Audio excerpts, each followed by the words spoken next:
You don't need a killer dragon for me. Ooh, I don't need no fairy tale. Dungeony Dragons. Last time, there was a reckoning to be had, and some woods. And then, nobody died. And then, we escaped. And then, we went to Alderheart. And then, we went through customs, and one of us spilt the beans. And that's where it ended. Cleaning up beans. That's right. With beans all over the floor. Disappearing walls, beans. Yeah, it's about right. Yeah. Mm-hmm. So, we start with the trio in the waiting room. How long has it been? Okay, sorry. So you guys, y'all's last, memories or happenings, were you heard a number of armored soldiers rushing up the hallway, and something about fire corruption. Since then, you've heard nothing, and nothing has changed. It's been, let's say, 15 minutes. And you, and one of the customs agents comes out back to the waiting room. Excuse me, you three. Your companion showed signs of fire corruption. What? And as such, you three must be investigated, reviewed. Well, that's ridiculous because none of us have fire corruption at all. Well, that's not what he said. It's about to get weird. It's not what who said? It's about to get so weird. That's not what your companion said. He said that He said it's about to get weird. It's about to get weird, and that he was showing signs of the corruption on his fingers. There was no corruption on his fingers. That remains to be determined. Oh, so if it remains to be determined, you don't know what it is.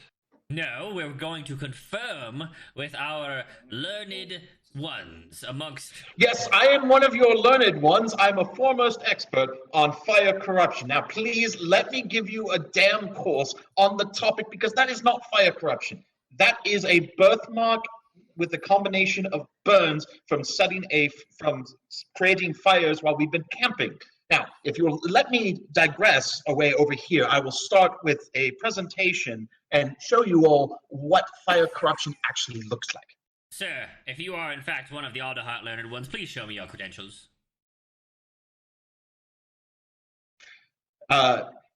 One second. Let me. He pulls out his hammer first, and then he pulls out a small little card ingot of metal and taps it a few times, and shows off a card. Shows off a card that has his credentials as most learned one, Lycus Redmane, from the town of Meadowfen. And a list of accomplishments. He takes it to get a good look, puts it in his pocket, and says, "Sir, your magical forgeries are of no use here."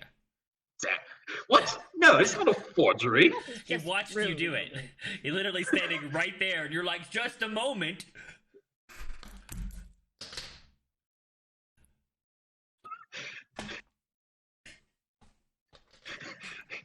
Looks like nothing gets past this guy. Too sharp. Yep. So he says, "Wait here a moment, and you'll be ushered back into one of the questioning chambers. You don't have to be separated this time. We've asked you the questions. We just need to review your bodies to ensure you are not fire corrupted." 30 seconds later, some other agent and a couple of guards, just in case you guys get rowdy, show up. And they attempt to usher the three of you into a side chamber. Does everyone go peaceably? Yep. I was yes. Okay. I was actually wondering, could we just have slipped away in that 30 seconds? It's been like, all right, I'm out. Do you want to? No. Okay. So taking you to a side chamber. There's a two like agents come in, a man and a woman. There's a big curtain in the center of the room, and they say, I apologize, but I must ask you to strip down to your knickers, your underclothes, if you have them, and prove no signs of fire corruption." This is unheard of. I'm very upset right now. This is just not what we needed. Ma'am, you are welcome to leave Alderheart rather than partake in this exam. This better be quick. It's as quick as you can take your clothes off. That's rude.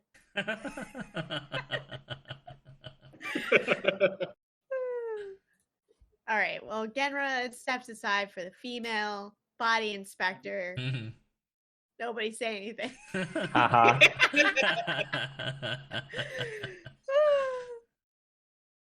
All right.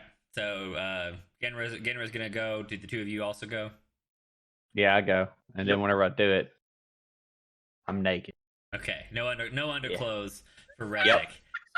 Yep. I'm gonna be belligerent about it. All right. Extreme Lycus compliance. cooperates and points out various tattoos he has that look like wisps of wind. Rezek's one of those dudes who strips butt naked and is like, "You want to check my asshole?" And he bends over wide, Oh, God. spreads his cheeks. Showing Yeah, off his cloaca. His cloaca, yeah. Extreme compliance. Right, extreme compliance. r/malicious compliance. Yeah, that too. Malicious compliance. Okay, so they look over Genra. They see no signs. You can put your clothes back on. Look over Rezek. They see no signs other than that your asshole probably needs some cleaning. You can put your clothes back on. They look over Lycus, and they comment upon the tattooing. They go, "Oh yes, these are quite well done." And this what is this? A birthmark? This is interesting as well. Yeah, it's a birthmark. All right. Well, I don't see any fire corruption, so close on. How many times have you seen fire corruption in the past? Oh, never. Oh, okay. Well, Are you guys part of the learned ones? No. I'm just a customs agent. Who So why are would the they- loaded ones? Never had a hunting check code. But if we see any signs that look like they might be fire corruption, we call the learned ones to investigate. I see. So if you've never seen it, how could you? Well, Think we've that it looks heard, like- we've been instructed on what to look for. Oh. Oh, so, if I can get a hammer, I can show you some of the other things that I've seen out in the wild.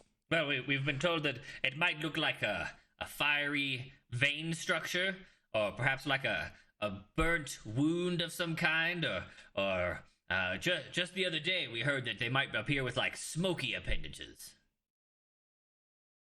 Hmm. So you recently learned about that? Yes, the smoky one came in just last week. Interesting. Very interesting, actually. Well, it's been nice All right. chatting. You're free to go. One of the other office agents will tell you what's going on with your friend, I'm sure. I Fair see. enough. Fine. The- This is still unacceptable. I just want you to know, all to know that I do not appreciate what you've done to us today. Our apologies for the intrusion, ma'am. We truly are only doing our jobs, and we are not enjoying The this in rest any of way. this damn town is better than all of you. Yes, ma'am. I'm sure they are. I'm sure that they are also going about their lives, doing their jobs, doing what they're told, just like everyone else.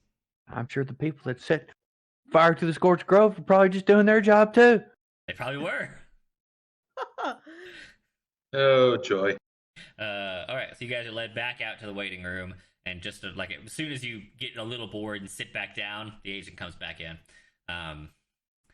Excuse me. I've been informed that you are not fire corrupted. Congratulations. Your friend has been taken into the city to be examined by the learned ones. I see. And when he gets, after he's inspected, assuming everything is all right at the end of it, where would we go to find? I believe you'll find him at the somewhere within the branches, at an inn somewhere, probably. The branches at an inn? Yes. Can you be a little more Yeah, that seems a little. Oh, a little vague? Hold on. Let me go check the paperwork. Disappears. Comes back. Yes, it looks like he'll be in the bows at at the only inn within that region. Okay. Well, when we'll wait there to see after he gets inspected to see when he comes out, and Okay. I'm sure everything will turn out fine. Probably. Probably. Oh, it will. Yeah. Or that else. food preservation. No, there's no else. It Oh, just it will. Or I'll be calling the manager. Okay. So you guys you're free to go. You're let out of the customs office and sent on your way beyond the outer walls of Alderheart. You've got a good while, maybe like half an hour to walk towards the base of the trunk. It's a long way. It's a big tree. We'll ask for directions to the inn that was mentioned by the guards on the. Okay. On the way in, you spot a variety of other travelers, others, like the other people who were basically the last line of folks getting in through customs tonight. It's well after dark now, probably maybe an hour and a half after dark, after sundown. You guys make your way to the base of Alderheart, and in Roll20, you can now see its basic layout. Oh, cool. So at the base of Alderheart, the massive tree structure, there's this like enormous long stairway. For the especially for the humble folk who would wish to ascend. Of course, the bird folk don't fly very effectively either, so they most of them will either come up this way. You see it looking up quite a lot of pulley based, like elevators or platforms. So there probably are other ways to ascend the tree, but the road leads to the foot of the stair. Before you stands the largest tree you've ever seen in character. This tree is like the foliage gave you the idea of its massive scale, but being next to the trunk really like brings it home that there is no part of even the smallest of the roots of Alderheart that you could like grasp with your hands. The points at which it starts to even grow slightly small, like the size of a person, it delves into the ground and makes small, like rolling hills. Looking up, you see that it is a very populous and lively, multi-tiered city structure. You see people coming and going like inside of what must be hollow roots.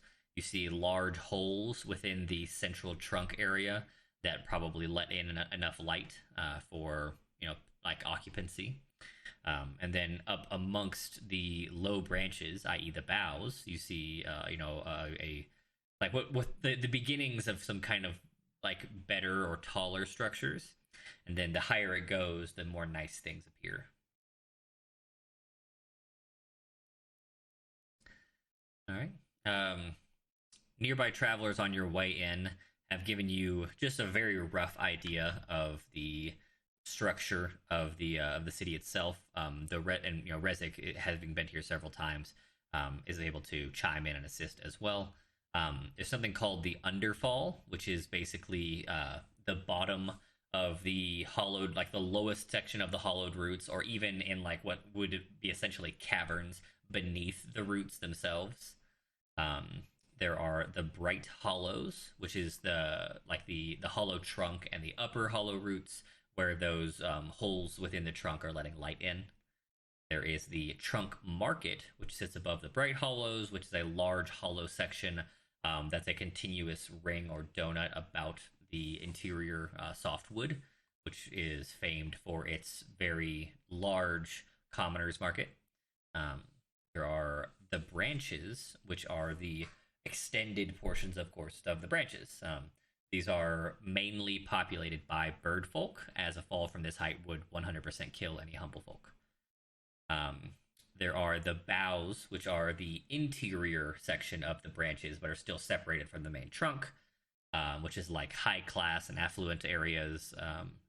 The canopy market, which is basically the nobleman's market, sits within the boughs. And then the council plaza sits at the very top of the tree, not on top of the foliage, but at like a gathering of branches that supports a plaza size space where just a few buildings exist that host the Council of Alderheart, the headquarters of the Branch Guard, the Perch Guard, and some of the other like leadership and government of the city. All right, you know those things. Now what? Where are you going? What you doing? Do we want to do anything before going to the bowels? I feel like turning in after all that nonsense. Yes, Besides- that was mentally draining, physically draining. Yes, and that way, at least if our companion gets out, we're not, if they're already starting to inspect him, we'll be there whenever he gets out. What if he doesn't get out? Well, I imagine if we don't see him by lunchtime tomorrow, we head, one of us stays here, two of us head to the guardhouse, ask about him or wherever he's being kept, and then, come back here, and we'll do that for about 3 days, and then, have to find something else out, find out what these learned ones are, and that would probably be a good use of time, find these learned ones before they, and then we can ask them directly if they've inspected them or not. What of these learned ones? For some reason, I just don't trust them. If they're misinformed, I'm not gonna mistrust them. I'm just going to say maybe they don't know what they don't know, and then that's something we can sort out.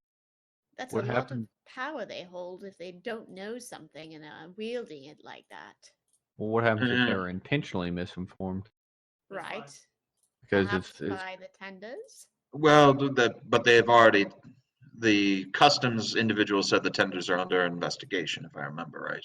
Yes, but who Ye- knows? yeah, That's but true. think about the timing of the smokiness. They said about a week ago.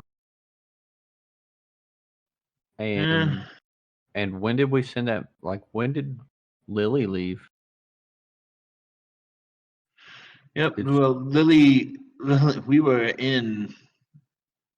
Well, it's been about a week and a half since we left. Since we left Ashbarrow.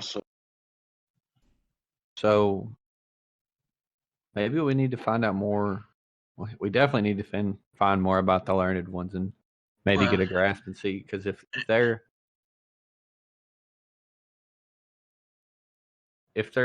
getting information from the tenders, because they're the ones that deal with the Scorched Grove, where else would they get their information from? It's given how the guards are operating and are suspicious of the tenders. I doubt there's one here advising anybody, but it's possible. Let's also try to find Lily's companion while we're here. Agreed. And see if we can talk some sense into them and get them ruling about. What was their name? I'm blue. Roland? But, right? Wasn't it Roland? Roland was the priest who had died. Yes, not the companion. Right, the other two companions that we're looking for. He said he can't. I believe they were Takes too something long. with a P, Pilum, and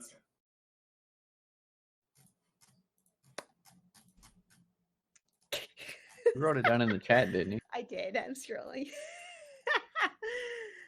uh, where is it? Where is it? Where is it? Hey, what's that TV show about the scientist and the weird little boy? It's on Cartoon Network. Pilum and Dexter's Dexter?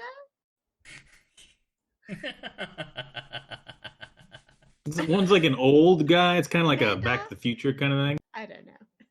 Dexter's Lab? Yeah. I'll fucking burn your shit down.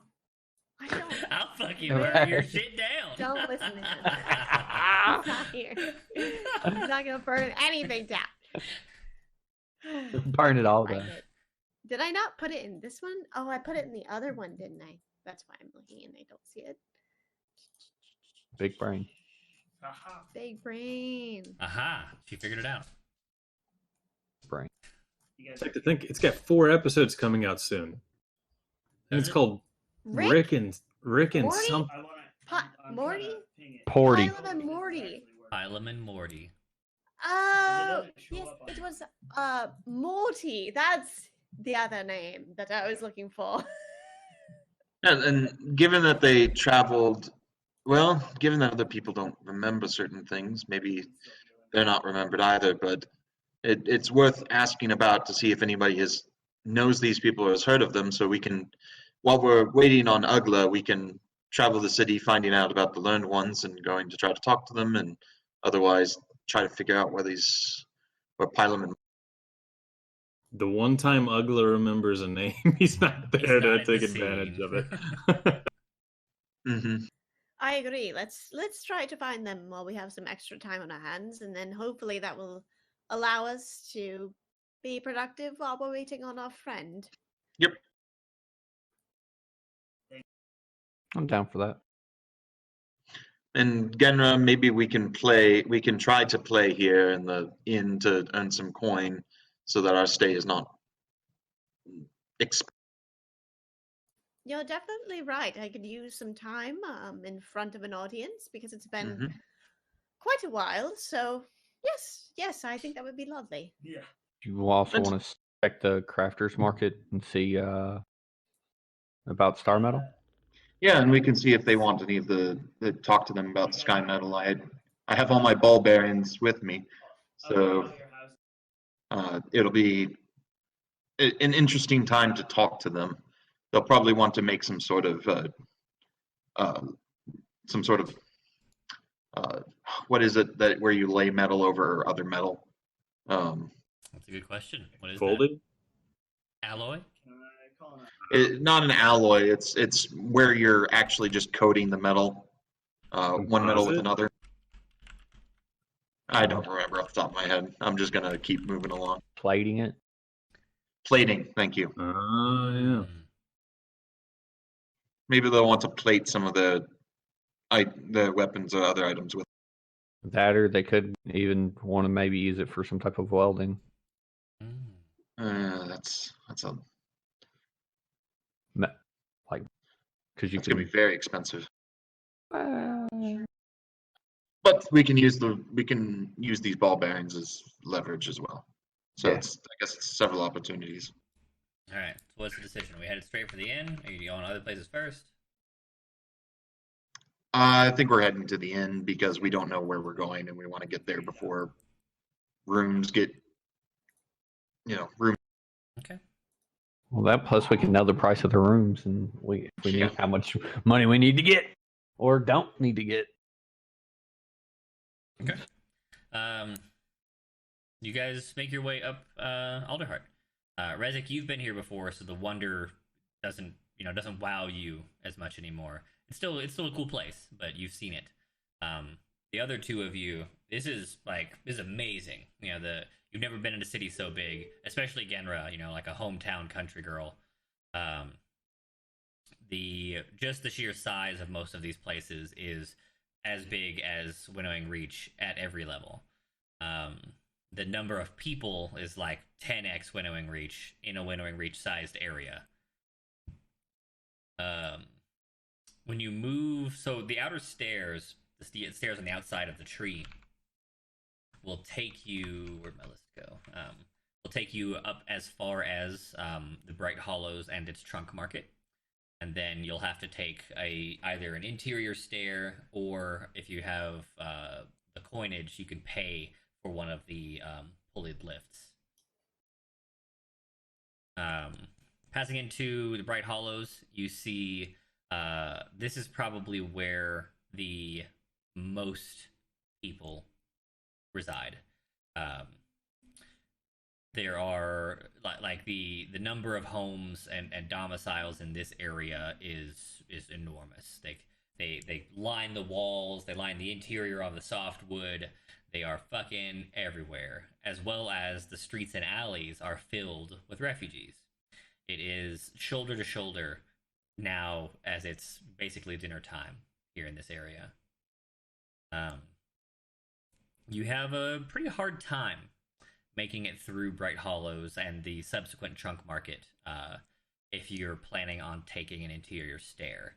If you'd like to pay for a lift, you'll get there quicker, but it costs money, of course.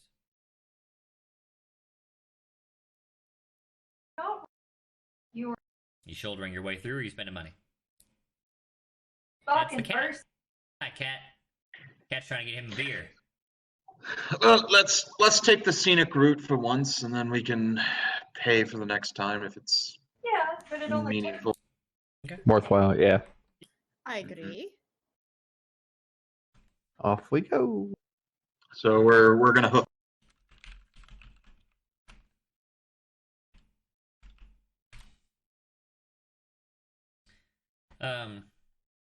You make your way through the trunk market. You spot a variety of shops that are still open at this hour. Most of them are food, or anything that, like the mundane basics. There's a lot of shops that have already closed up for the day, and maybe they sell more interesting things. But it's dinner time and off work time, so those are the two primary sold commodities.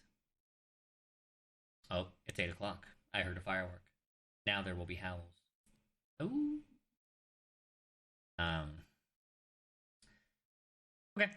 You head your way through. Everyone, the three of you at least, make me a perception check. Oh no. Genra. The old standby. No one's gonna see anything. That's just a warm. Okay. We see nothing. You see nothing. Alright, good. I love that she rolls a 2 and it's still an 8. Still an 8. Like, God. or at least On your way to it, like as you're finally about to reach that interior stair and start headed back up again, right next to the staircase, there's a small pod, I guess you might say, of what appear to be homeless children. Several of them are seated on the ground, looking sad and hungry.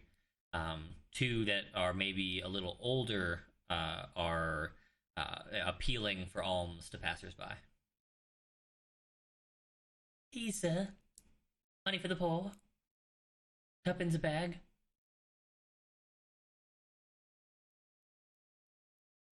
Feed the birds. Me having grew up here, I'm not really fazed by it. Mm-hmm. I just kind of ignore them. Gemra does the same. Lycus pulls out a small tin cup and then pulls out his alchemy jug and pours out a little bit of ale for the petitioner, or what? Not petitioner, but Beggar. the beggar, and then continues on his way. So you're gonna give him the tin cup? Yep. Alright, so you've gifted him a cup and enough ale to get his 8-year-old body a little tipsy. Yep. Okay. I guess A guard notices and pursues you. I guess he'll sleep warm for tonight. Uh-huh. That's one way of doing it. That's something. He takes it. Oh my goodness. Sir, thank you. I will share this amongst the other older orphans. We will at least forget our hungers for the evening. Uh, uh, uh, mm. He pulls out a cup. He pulls out like 2 silver and hands it to the boy and says, "Buy a bunch of bread for everyone." Sir! Oh, sir! Unbelievably generous. Oh, I could not believe. Oh, so much bread. We will eat Oh, like sorry, kings. just 1 silver, but yes. You said 2. It's too late. You're taking one back from him. No, not taking one back. He only had 1 silver on hand. Okay. Yeah. Either way, he's overjoyed. I mean, eating thin, he can make a lot of meals out of a silver. He takes it and shows his cup of ale and 1 silver to his fellows, and they're like, "Holy shit!" They're freaking out over there. Make an insight check, Lycus. Intelligence insight? No. Wisdom insight. Just a wisdom insight. Yeah. Nope. All right. They seem overjoyed. Everyone's super pleased. Yay! Yay! You're definitely off we not go. being sized up to be robbed later. Yup. All right. So you guys make your way onto the interior stair. This will take you from the trunk market to the boughs and the branches and the canopy market. Now it's another like pretty good climb, and there are more Bright Hollows homes on the stair itself. And like the higher you go on this stair, the more well-to-do the homes become. Even if it's only being obvious by the door, they look better. Aw, memories. Yeah, even if it's only obvious, like the doors are better quality woods, they're decorated, the hinges are like not rusty, stuff like that. Finally, you make it up to the top area, and as you're exiting the upper stair, you walk past a flanking pair of guards. They obviously they do not make any effort to hide that they inspect you visually. They look you up and down and investigate whether you're doing stuff. They take a good long look at you, but they don't stop you. You move into that upper trunk and kind of leave, as you exit the stair, you're leaving the trunk, the hollowed trunk shell, as it were, entirely, and now you're on a kind of large, hilly but made of wood basin of what's called of the lower boughs, or the interior boughs area. This is primarily where the the lower sections of the canopy market. Oh no, the canopy market starts at the top. Never mind. Yeah, this is just the upper trunk, lower boughs area. And it's not populated. It's just a bunch of roadways leading out to the actual boughs, all the way to the branches, and continuing up towards the canopy.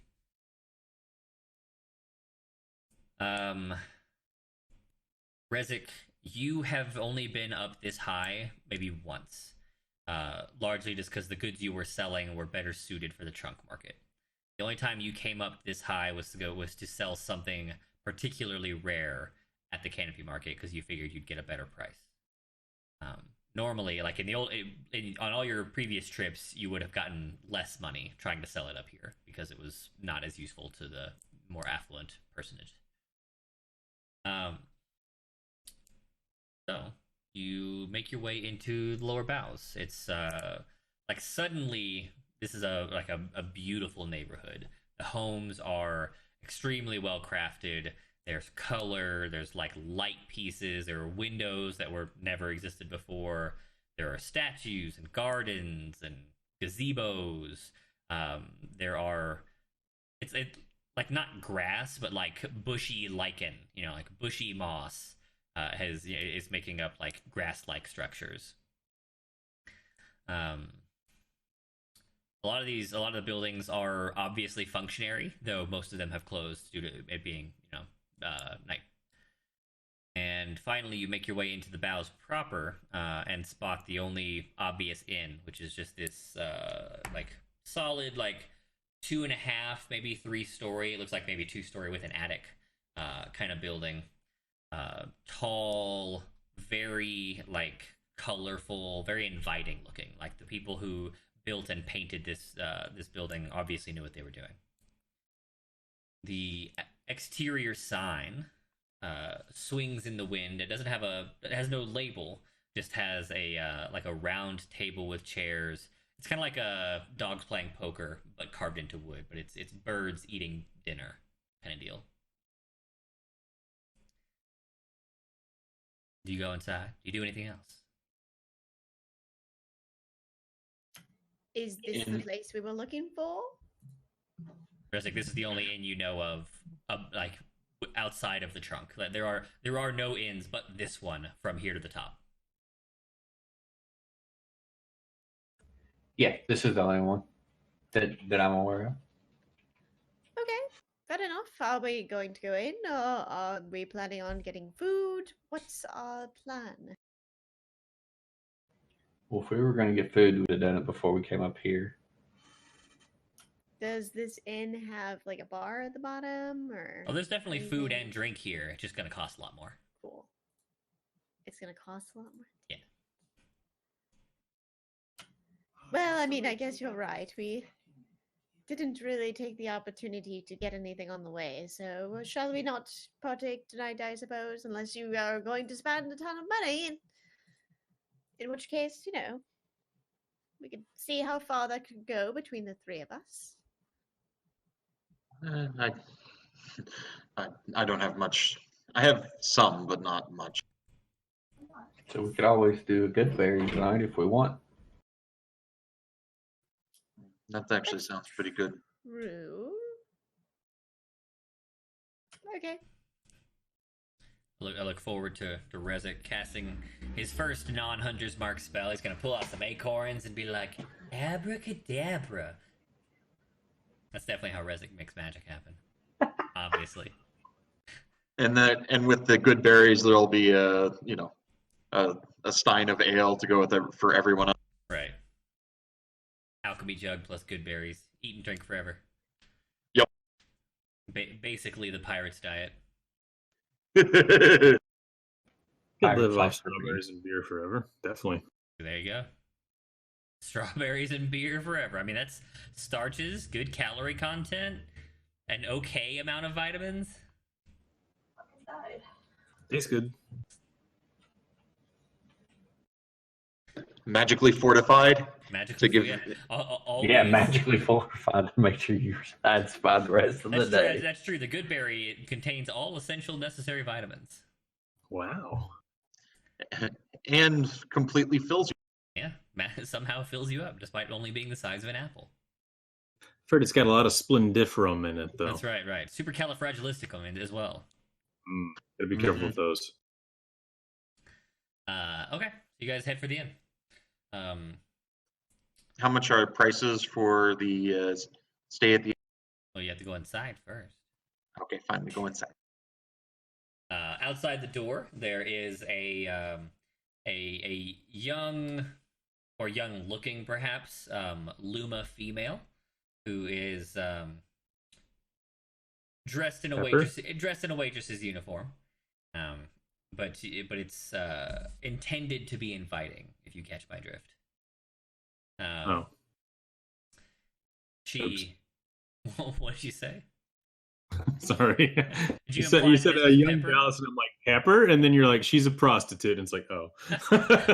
I said it's a Luma, a white dove. Oh. And I did Damn not it, I say get she's my a species prostitute. confused.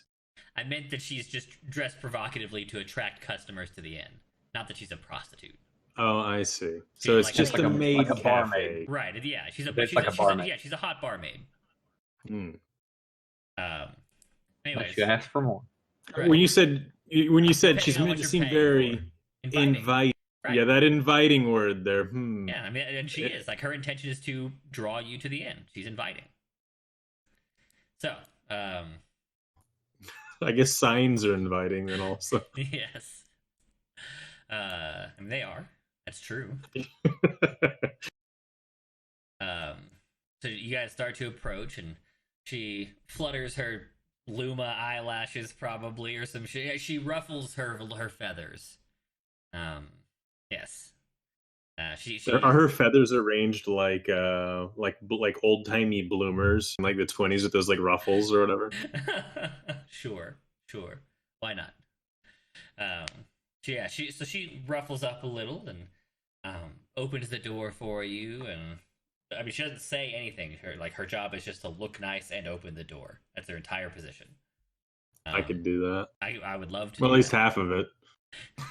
I could work towards the other half. I'm pretty bad at opening doors.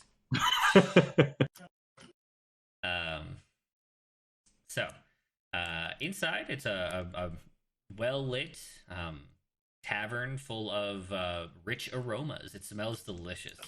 You can tell that they have a large variety of drinks, ales, and spirits on tap and in casks.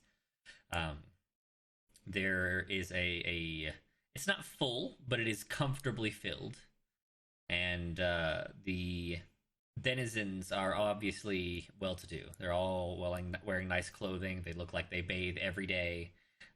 There's a talented minstrel up on stage, which is like obvious the moment you step inside and hear it playing.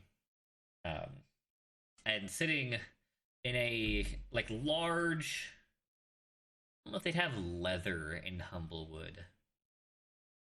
Yeah, let's say leather. Well, no, because I'm going to go with my vegetarian stick.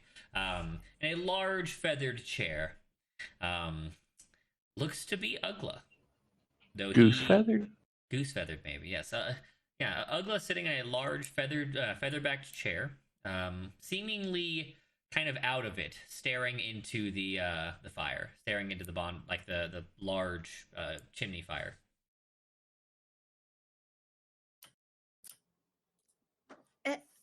Lygus? Razik? Doesn't... Oh? Is that... Oh? You just hear me shout, Ugla! Is that you? Walking towards him. Ugla, this is the pulling the hand back and noticing the inn around you. That exact moment is when Ugla from behind. Oh, hi, yeah. How's it going? What are you doing here? I don't know. Maybe we should. Is this an inn? Maybe we should get a room and talk. Yes, we already have we gotten our rooms yet? No, you guys just came inside, took in the surroundings, spotted Ugla.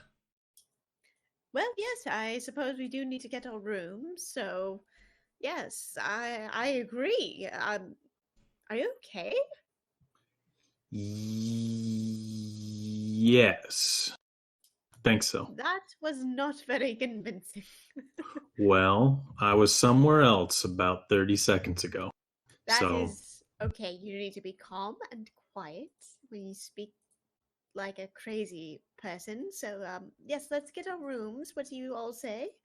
And we can speak together privately. excellent. Ugla puts his hand in his pocket. Stands up. Okay. You guys head up to the front counter where the barkeep and the concierge and the check-in desk all share a large bar. How much for a room, please? Oh, a single bed, madam, will be 1 gold per night. What about a double bed room? 2 singles, Yes. 2 gold per night. What if she plays music tonight? Could we have a room for free? As you can see, entertainment has been taken care of. This is like really good stuff, though. She could join into them. I'm sure that's the case, but the Musicians Guild provides all musical entertainment for the inn. Oh. Well, this guy does magic tricks. Maybe like an intermission show. General roll persuasion. Or what? To do what? Persuade me. So Well, this right you know, here I is nice. do believe that Just there the is some piece. sort of service that we could That's provide their, in exchange main- for if we a take that out, room. they're done. So how about we pay what we can, and you allow us a room, and I can perhaps help with cleanup what we or do- something of that nature. Ah, I see. Just a moment. Steps off and talks to the barkeep in hushed whispers. Comes back. Yes, I can provide you with one of our spare maid's rooms tonight, if you'll assist with the cleanup. And then just Will that maid's room doing fit that. the three of them as well? There's only one bed, but I suppose you could make do with the floor. Well, you know what? Great. I'll take it. Awesome. In fact, we'll all help out. Excellent. Great. Will you be needing dinner? Is If it's dinner free. extra? It is extra. No, we will not be needing dinner. How We're about much to have is winter. it? Just curious. Well, the maid's meal costs 2 copper. The simple fare is 1 gold, and the extravagant meal is 10 gold. I think we'll be okay for tonight. Thank you. A wheel clicks in place. That's 1 platinum. Factual, sir. Yes. Why not say 1 platinum? Make Because- it seem cheaper. No, sir, because most people don't carry platinum. Oh. Is it illegal here? No, of course not. Why not? Why would it be? This I don't conversation know. is unnecessary. So, if you will excuse shiny? us, where is the main? know birds love shiny things. Is air illegal? Too breathable? All right, so anything else before we skip to clean up and then free room?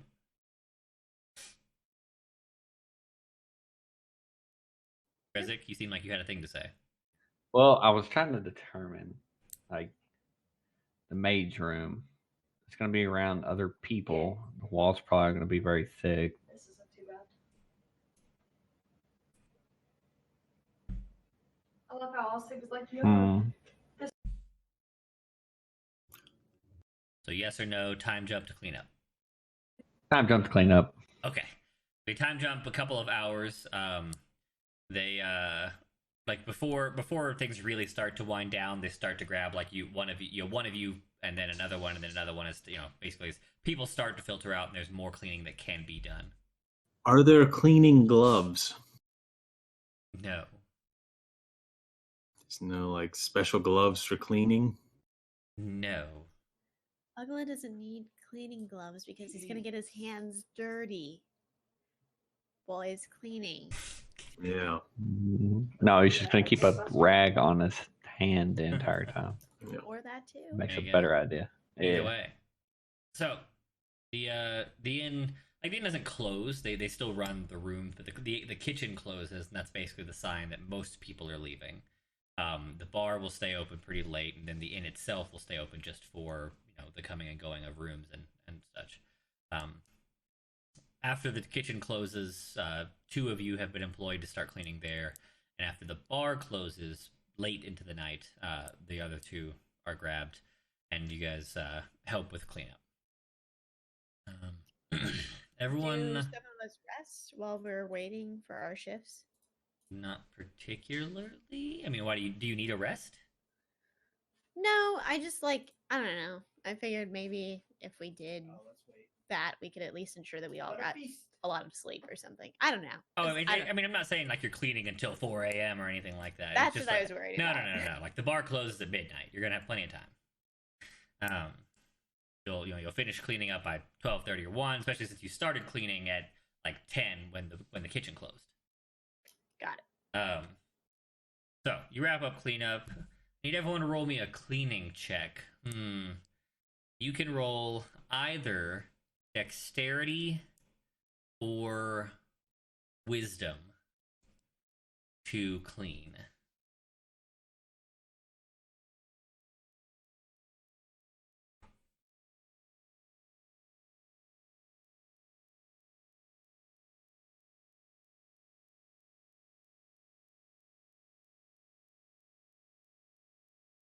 I did a save.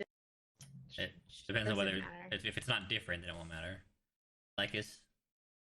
Can I make a tool? Can I make a set of tools to help me clean? I will let you use your tool. Yes. Okay. Roll your tool check or whatever it is. Okay. You cobble together a pseudo magical broom. Yeah, I was immediately thinking Fantasia. Of course. Okay. It's still poor roll though, of course. So yeah, you cobble together a pseudo magical broom that like it collects all the dust, but you didn't tell it where to put it, so it just kind of swept it. Like once it was done, it was just like, guess I'm done, into the air. Should have made a bottle bot. Should have made a bottle bot. Then it could have answered mysterious questions. Cleaning related questions. Yes. Can you imagine if you like pulled like a soul out of the abyss and trapped it in a broom to fucking clean an end? Mm-hmm. All right, so you guys do some cleaning. Obviously, you guys are either not trying very hard or not very good at cleaning, which is surprising for Genra. She's been cleaning all her life. Except for Rezik. Rezik, you do a surprisingly excellent job. And they reward you with one of the leftover slices of pie. Aww. And Nice. they show you to the spare maid's chamber. This is in one of like the smaller kind of behind the kitchen wings. It was like extra space converted into rooms when they needed somewhere to stay for some like live-in help. It's reasonably spacious, and it's got a bed that's probably about the size of a double here in real life. If two of you wanted to, you could sleep on it. Otherwise, of course, it comfortably sleeps one. Oh, if we're not keeping watch tonight, would somebody mind sleeping back to back with me in the double so I don't burn the inn down? Sure, I guess I've been doing that anyway. I can continue to do that, so yes. Thank you. All right. So Yeah. pretty fucking stupid. Where would you get the wood? I have no clue. He's very resourceful, okay? We have Okay. no idea. Evidently, Sleep We're all Nago's got a real nose for finding that wood and starting fires. The metagaming gnome looks Probably around at outside. literally everything is wood.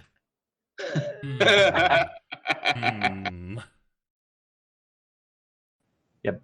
But how would he Just get light it? the wood on fire. Just light the floor on fire. Right. Yep. The biggest fire in the entire A countryside. living tree catching on fire. An athletics check to just smash some shit apart. Okay. Y'all wake up and Ugla's got his fucking weapon out and he's just hacking the floor to pieces. Oh no. Ugly, what are you doing? How are we gonna pay for that? Ugla, what are you up to? Wham! Wham! Snoring while he does it. Yeah. Alright, so you're in your room. The door's closed. If you're doing a thing, it's time. All right. Okay. I have had a very strange night. Yes, why don't we pick up where you were escorted away and we could no longer see you anymore? What Yeah. happened between then and now? I told them the gist of our little journey so far, with fantastical elements excluded. So, nothing about Pontus or the magic torch or anything. Just the general route of our travels, and said we were trying to stop the corrupt tinders, and they seemed to really like that, and stop the spread of wildfires. But they saw my fingers, and they thought it was fire corruption. And I told them it wasn't fire corruption, but they said they were going to have to cut them off in order to prevent the spread. So I played the noble card, even though my house is technically non-existent, trying to coast off whatever reputation the cadet branches have here left, even though they they do hate my deceased parents, probably also hate me. But, the choice is try that or get your fingers chopped off. So, yeah, they let me write a little letter to Edna von Talensbrook, my cousin, and escorted me to his cell.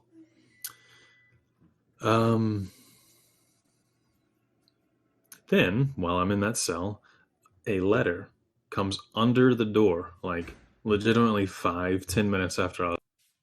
And, interesting. Okay. So I open it up, read it, and it says something along the lines of, form this paper into a shape of a bird and throw it out the window if you accept the help of the keepers of the flame, or if you need the help of the keepers of the fire. So I made a really good origami crane somehow, even though I've never made it, and tossed it out the window. And lo and behold, almost immediately, the bricks start to shift away. The wall opens up. So I crouch down real quick, pull my, cloak up to my beak, and try to walk out real quiet and smooth. Get outside, and there's just this little firefly-looking wisp flying around, buzzing right around my face. Just comes over, specifically dancing around in front of me as if it's trying to get my attention. And then it, on its wispy way, continues off and heads out into some field in whatever general direction I think I headed. It's a bit of a visual thing. I would know which direction this was from the orientation of the tree, so I'm going to tell them that. You would know, yeah. It's like on the same side as the customs office. If I could get back to the customs office, I could likely retrace my steps to that general area. You could walk in the same direction, sure. Yeah, exactly, yeah. Finding that hole again, probably not doable, but would know the general area that I. Okay, so yeah, I'll share whatever direction that was. Because at this point, I'm pretty curious about who just sprung me out of the jail cell. And I was hoping that they'd know a little something about these. So we head on out there, and everything's quiet. Nobody seems to really be noticing me.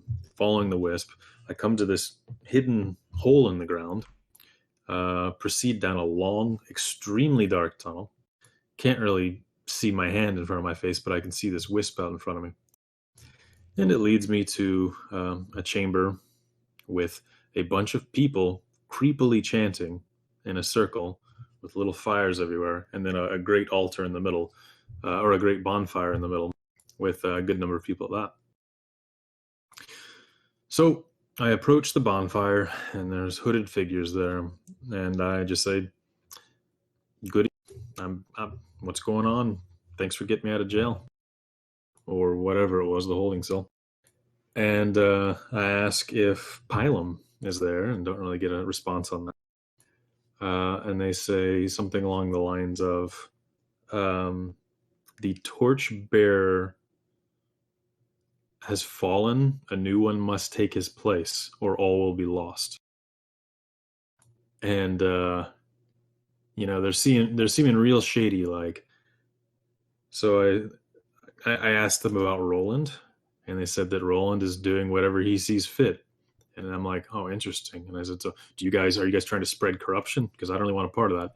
And they say, we tend to a different kind of fire. And I asked them about my fingers, and they said, no, that's a curse. That has nothing to do with us either. I'm like, okay.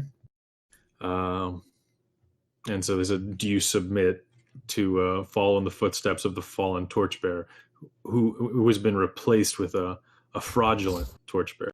So I'm thinking, like Pontus out in Alderheart, not Alderheart, shit, Meadow, something Reach. Widowing Reach, yeah. And everything's clicking together. Yeah, okay, this is what we need. This is what we're supposed to be doing. We're trying to get things back to normal. So I say, okay, all right, let's do it. And they said, produce your torch. And I said, oh, well, that's with my group. Lycus has that. And they said, okay, well, one of you needs to come back with that torch in order to become the new torchbearer. So, yeah, I'm thinking we should do it. Well. Oh, and like as soon as I said my friend has it, we'll go get it and come back, they tell me it doesn't even have to be me, it can be any of us. And yeah, I wake up in that chair and you guys are talking.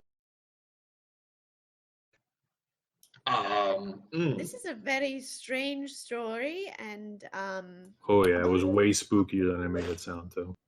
you evading the law and I mean, the wall giving opened. yourself to a mysterious group of flame. Fire I don't keepers. know.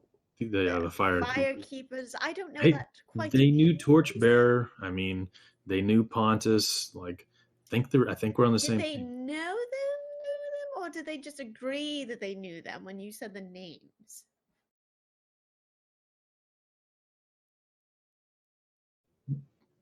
Well, I mean, they didn't say they specifically, you know, Right, right. I do appreciate the torch, fact though. that they got you out from customs. However, they did it in a way in which A, will probably have to worry about the law now, and B, I do feel as though giving them your allegiance may have been a hasty decision, although I can't blame you for doing that. But it just seems rather rash. I don't know. I think we've been very cautious in our pursuit of answers, and I think we should continue to be cautious. And this is very much over a cautious line that I would draw in the sand. So I'm. Yeah, I was kind of swept up in the moment. I suppose it was course. a little impulsive, but you know, like I said, for as creepy as it was, I got this feeling that we're on the same team as them, and somehow Pontus was wrapped up with them, and this is all connected, and we're supposed to help them, or I at least mean, I'm supposed to help them. perhaps. However, What if it was super creepy, and you do it raise a was? really good point. Sounds I like think we should try to find Pylum first and see what he has, because he would know, right? Well, Lily is there was some sort of helpful in her own way. expiration date? Do we need to get that torch back to them in some sort of time frame? Well, they said all would be lost, but I mean, we did have time to get here, so Pontus has been gone for a while. I just I don't want think to it's make like an enemies of these ASAP kind of mysterious thing, but figures. I Yes. think we should try to Maybe. find Pylum first. Maybe that's why the activities picked up in Scorch Grove. Maybe. Um, But as I'm doing, as I started talking, I started handing out small pieces of the pie because I want to share with my comrades. One bite a piece of pie. Thank you. I love pie. you can have my portion, Rezik. Thank you. No, I insist. But and then hold on. What was I going to talk about? Randy. Well, so who do we want to have be the torchbearer? Maybe we need to find out more about what this entails. Well, I kind of wonder if we could all go together instead of just letting one go at a time, because it doesn't sound like they said that only we couldn't. one person could enter. That is very convenient. Okay. Well, could we go and wait outside the door, or is this something where we Yeah, literally can't if we can follow find you it. at all? It was a really well camouflaged hole. A hole. That's right. Yeah, just out in Yeah, a how meadow. do we expect to get to this hole if we don't even have somebody accompanying us? Well, we can go back to customs, and I'll look for another wisp. Maybe we'll have That this lady seems around. like a terrible some- idea. I think if we're going back there, I think it should be one Just of near the us, building. not you. Right. Yeah. Well, if we can just get near the back side of the building where the wall opened up, we can try and retrace my steps. And hopefully Actually, a I wisp will think- show up, right? If any of us go, I'm sure they're going to question us because they'll assume that it was us that let him out somehow. So I don't think we're getting away from that factor. But I mean, we you can know, be if like we're real stealthy about it, right? Just sneak True. over there. Oh, also, I need gloves before I leave this room. I've been keeping my hand in my pocket all night which made cleaning difficult. I didn't do a very good job. But people think this is what fire corruption looks like, and yeah, I need to keep some What? gloves on as long as we're in here. What if we find some ink and you dip both of your hands in the ink? That'd draw a And it's lot of black attention to ink. my hands. It would, but it would also make them look uniform and identical and part of your body instead of something that sticks out. Just a thought. Why not just cover them entirely full of ink? We totally could. Yeah, why don't I just jump into a giant hole of ink? Then no one would know. I think that's a great idea. Let's see if we can go find Something a to disguise barrel of you ink. that isn't so easy for them to take off. That's my only thought. Here, let's wrap your hand in cloth, and that way you can just feign it as an injury, and then we can get you a glove in the market. Oh, yeah, that's a good idea.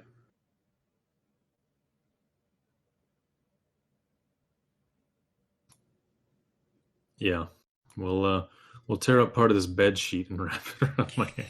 No, here, We're not let tearing me. any of these linens up because I will not owe this in. We'll absolutely charge you a gold for them. Damn it. Maybe Let we me can go let me find just. uh, Yeah, cloth let me in the pull out kitchen. some cloth from my pack here, and we can just wrap it around your hand. Okay. Oh, nice. Thank you. So you've got yourself a pretend bandaged hand. As you have your discussion and night darkens and your tiredness is wearing on you pretty heavily, there is a soft knock at the door, followed by the sound of either very light or very soft running feet. Okay. General Open walks the over door? to the door. Yeah, exactly. There we go. Well, On the other side of the door is a small brass cauldron with a sealed top with something that looks like it screws on, and a note that is folded over.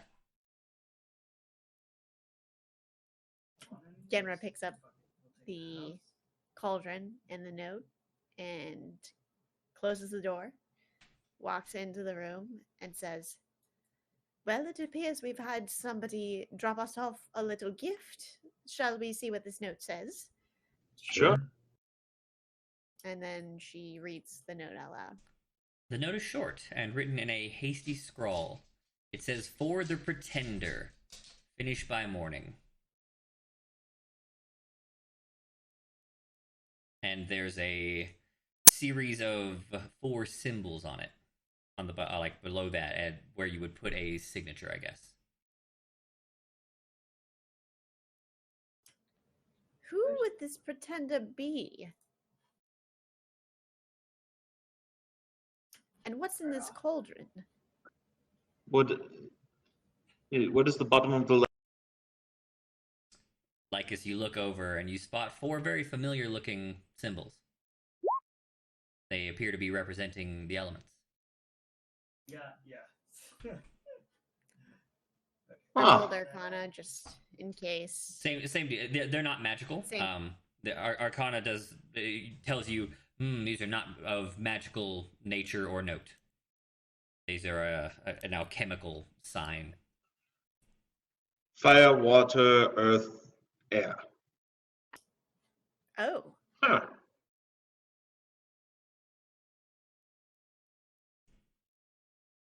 Well, are we supposed to ingest this substance? One of us? I get the Pretender? feeling this is from the Keepers of the Fire, and this is the torchbearer is supposed to finish this by the morning.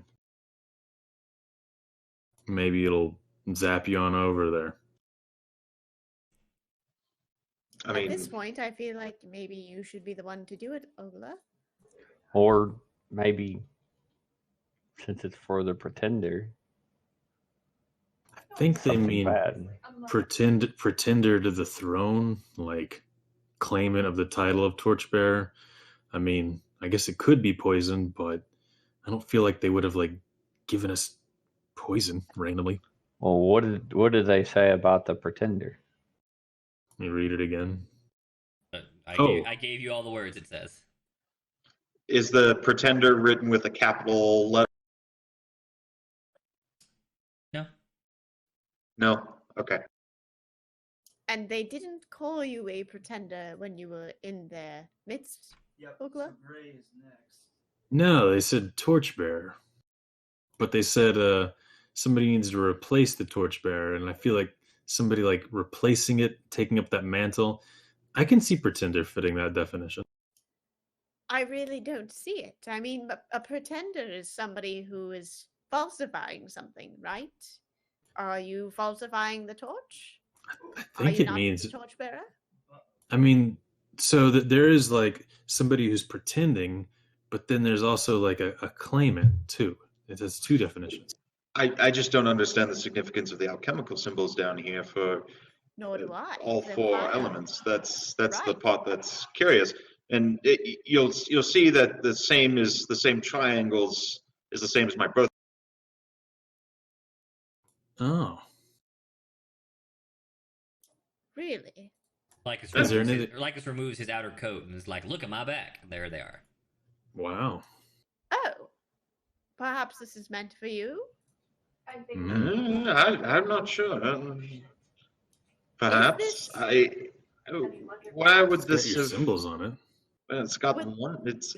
I have just the one on my back, but Do you recall those God damn it. beggars that were outside? Oh, wait a second. 4 symbols, 4 of us. You're one of the symbols. Gray. They're the 4 elements. Oh, Maybe- you know what? You're right. Maybe I'm the fire symbol. fire. Oh. Resic is wind. Genra is water. I'm. Yeah, my that goodness. fits. One of us has a smart brain tonight, and it is not I. Thank you. How cunning of you. Very smart. What I'll do we try do with sometimes. it, though? This is very soon going to be a Fifth Element scene. Are we Coach is supposed making to eyes do like he hasn't something seen the with it? Fifth Element. Aziz, light every time I think about it. Corbin, No. Kosher, have you not seen the Fifth Element? Have you been robbed of this entertainment treasure? That's good. I watched a lot of movies as a kid, but You it should was really like watch it. adult movie, so I was like, Check it out, man. It's good. It's It holds really, up. really All right. good. Yeah, it's still good actually. In fact, I might watch it tonight. That sounds fun. Mm. We saw it at a theater in town, like at the end of the last year. So Nice. Nice. Yeah. I was Super like fun. 10 when it came out, and I got the VHS from Blockbuster. It had boobs in it. Very scandalous. Yeah. Luckily, I watched it alone. Still a very cool movie. Either way. Oh, get this. And I was watching with a friend, and he's like, "Oh man, why'd they put boobs in it? That ruins the movie." And I'm like, "Yeah, that really takes away." In the back of my head, thinking, "Oh wow, he must be very different from me. I better not tell him that I like." Did your friend turn out to be gay? was he Lost just- touch with him. He was just okay. You don't know. I mean, we were So 10, maybe he's so, maybe he's just prepubescent or something. yeah, maybe so. Um, Okay, so one more time. What did the note? I read the note one more the time. note says, "For the pretender, finish by morning." That's it, and then the alchemical signature. Okay, so what's in the pot? Is it latched? It's screwed shut with a lid, but not like locked in any capacity. Let's see if there's something to Genra's gonna drink in it. twist it open, Genra opens and we're it. gonna smell it. Okay. Genra opens No, it. stop! I don't like- Whatever you're gonna do that? Okay. That's the sign. Genra, please make a Constitution save. I was gonna say maybe it's screwed shut for a reason. Of course. Rest in pizza. Genra, you open it up, and it's this like black, kind of tarish looking, bubbling, like it's still boiling on the inside liquid. You get a full face of the aroma, and Genra immediately begins to cough violently. She, Immediately sensing what could be happening, expend 5 lay on hands points to try and cure her of whatever this strange illness is immediately come over.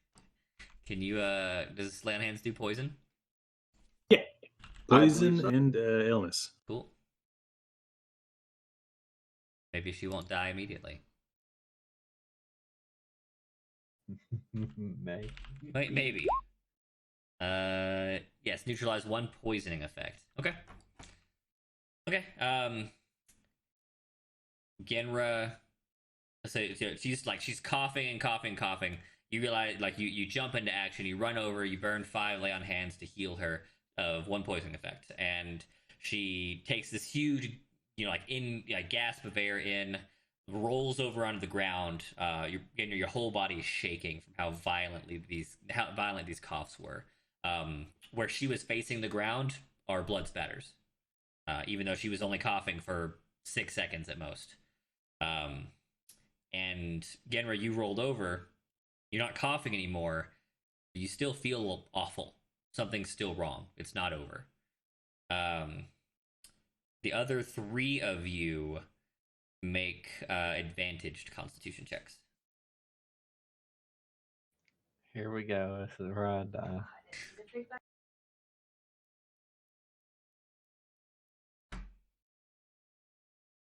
Check or save, right? Constitution saves, yes, sorry. Okay. Resic also, concern on his face, he rushes over to Genra right behind Ugla, but he was on the other side of the pot, so he has to pass by it and gets a full face of the aroma as well. And as soon as Genra rolls over and begins shuddering and with whatever's going on, Resic begins to cough violently. So yeah, Ugla's gonna just cover one of his hands, cover his face with one of his hands, and screw the lid back on. Okay. And can I close it? Yeah, you can screw it shut. Okay, cool. And then immediately grab Resic and another 5 lay on hands. Okay. Luckily, as far as hit points go, Genra, you lose 1 HP. Resic, you lose 6. Both of them are lying on the ground on their backs, shuddering with something. Vicious chills are pushing through your body. Waves of cold nausea are just pumping through you. Lycus, roll. I want to say alchemy, but that skill doesn't exist anymore. Yeah, it'd be like an alchemist tools. Sure. Proficiency. Yeah, let's do alchemist tools. Double 1. Wow. Damn. Wow. Double rainbow. That is a double rainbow. A double was just 1's not meant to insane. be. It's a double black rainbow. Okay. Oh no. You. Because of how bad this is, he's gonna taste it. Okay. All right. So you unscrew the pot lid. You go to unscrew the pot lid, and Ugla immediately grabs your hand and says, "Don't open that. It just poison." Okay.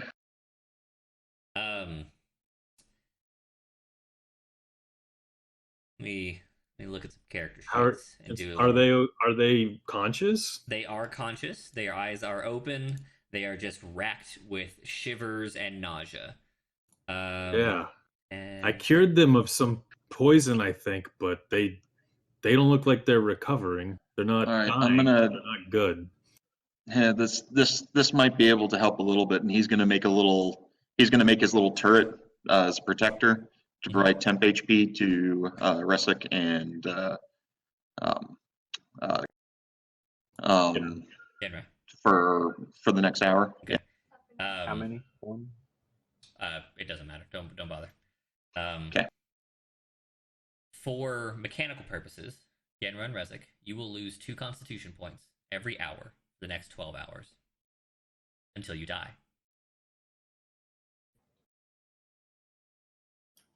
But I'm gonna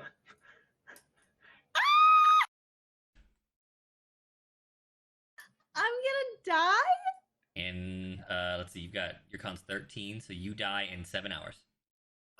I die in 5. You die in 5. Yes.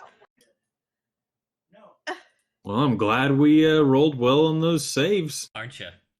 Yeah. Okay, so Ugla, you have no idea what's going on. You have no experience with this. You suspect there was poison, and you think you did something about it. Like it was definitely worse before you lay on hands to them, and now it's somewhat better. So something good happened there. Lycus, you do know more about this. Well, at least some more. Like there is obviously poison of some kind in this pot, based on what glimpse of it you got and what the obvious effects were.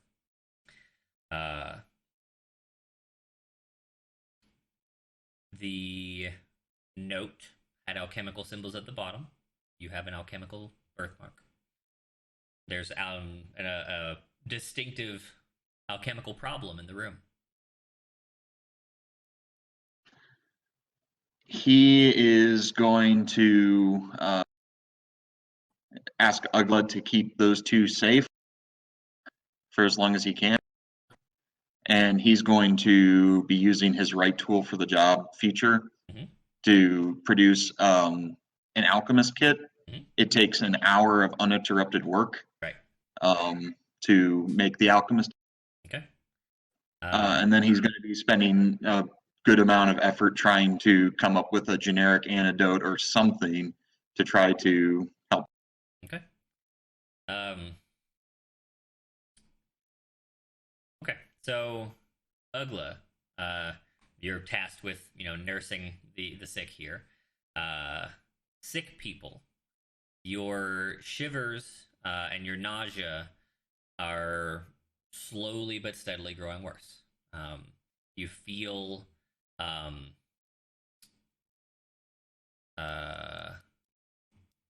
what's the term for low blood iron? Anemia. Yeah, you feel like the word doesn't really exist in fantasy settings, but you feel more and more anemic as time passes, as the quality of your blood begins to fade over the course of these hours as the poison deepens into your body.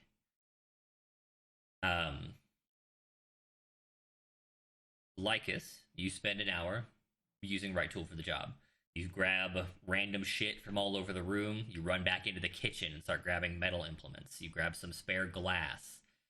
You find you use your alchemy options or your artificer options, and make a couple of tools that you couldn't have found anywhere else. Just like small alembics and the right sized hammers and stuff. Can he make a medicine check to see what's going on with those two? Absolutely. You and Ugla can make a medicine check. Even though I have no background in medicine. Correct. And Ugla can get an extra D4 from guidance. Okay. Hey, 8. Well, no, you get a D4, not a +4. You have to roll a Hey. 1D4 and add it. Hey, 5 to 8. 8. Yeah. Okay. Does that make any difference? Not really. Okay, yeah. At the end of the first hour, the two of you lose 2 constitution points. You don't have to necessarily note these. They won't be... If the encounter resolves, you'll end up okay. If not, you'll be dead. So, don't bother tracking the point-by-point iterations. More of a time limit than it matters. Right. But at the end of every hour, when the rollover of numbers changes, you feel progressively worse. Especially Rezik, who's on a shorter time span. Right around that time, you roll off your back. The shivering stops for a moment, and you think you get that sparkle of hope that maybe it's wearing off, and then the nausea ramps up. You roll over and vomit onto the floor. Ugla, the vomit is lightly mixed with blood at the moment. Yeah, whatever's wrong with them is eating them up inside. And if they're already puking up blood, they can't have that much longer. We gotta do this fast. It's something with something's either with their esophagus or their stomach lining, more likely the esophagus if they're... I don't know the name if it of all was their guts, just from but I know they're definitely poisoned. Yeah. It's from. I think it's from their throat. Let's keep going. At the end of the first hour, the brass cauldron changes, and Ugly, you notice because he's busy finishing his toolkit. The bottom, the feet, just like the very bottom of the curve of the cauldron, and then the little brass feet, change color to a black pig iron. Oh, so Lycus finished his job. He just finished his right tool for the right job thing. Lycus, if you have a minute, the tool, the feet on this cauldron just turned black. I don't know if it's being corroded by the stuff inside or what's going on. It was brass or copper before. It was brass before. I mean that's some kind of transmutation, and also likely indicative of the time limit that's left on the remainder of the cauldron. Crap. All right.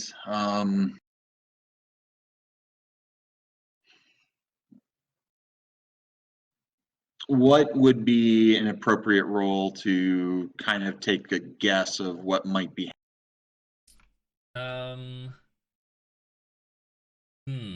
Once again, I'd like to have. I miss specialized knowledges. Let's do alchemy tools again. Okay. With that role, you know a couple of things. Brass as a metal has some special properties of its own. The transformation to pig iron is very likely a magical or specialized alchemical effect of some kind. And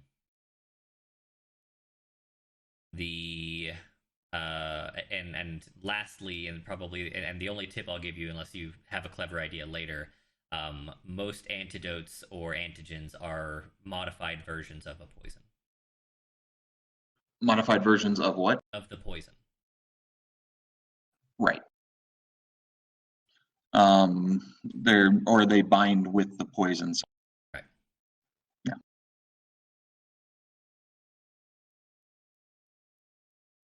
Okay, you're in your second hour. Ugla, you spent the first hour monitoring your patients, essentially discovering there's really nothing you can do for them. Maybe you moved them both to the bed. What are your thoughts? What do you think you'd be doing here? I probably would have burned a spell slot of what? Whatever I've got of cure wounds. Yeah, because you don't know that they're not taking hit point damage. Right, and just saw that it didn't really do anything. Well, actually, Lycus or Rezik did take a good deal of hit point damage, so it does actually help. Okay, I'll go for that. All right. Roll 1d8 plus your charisma.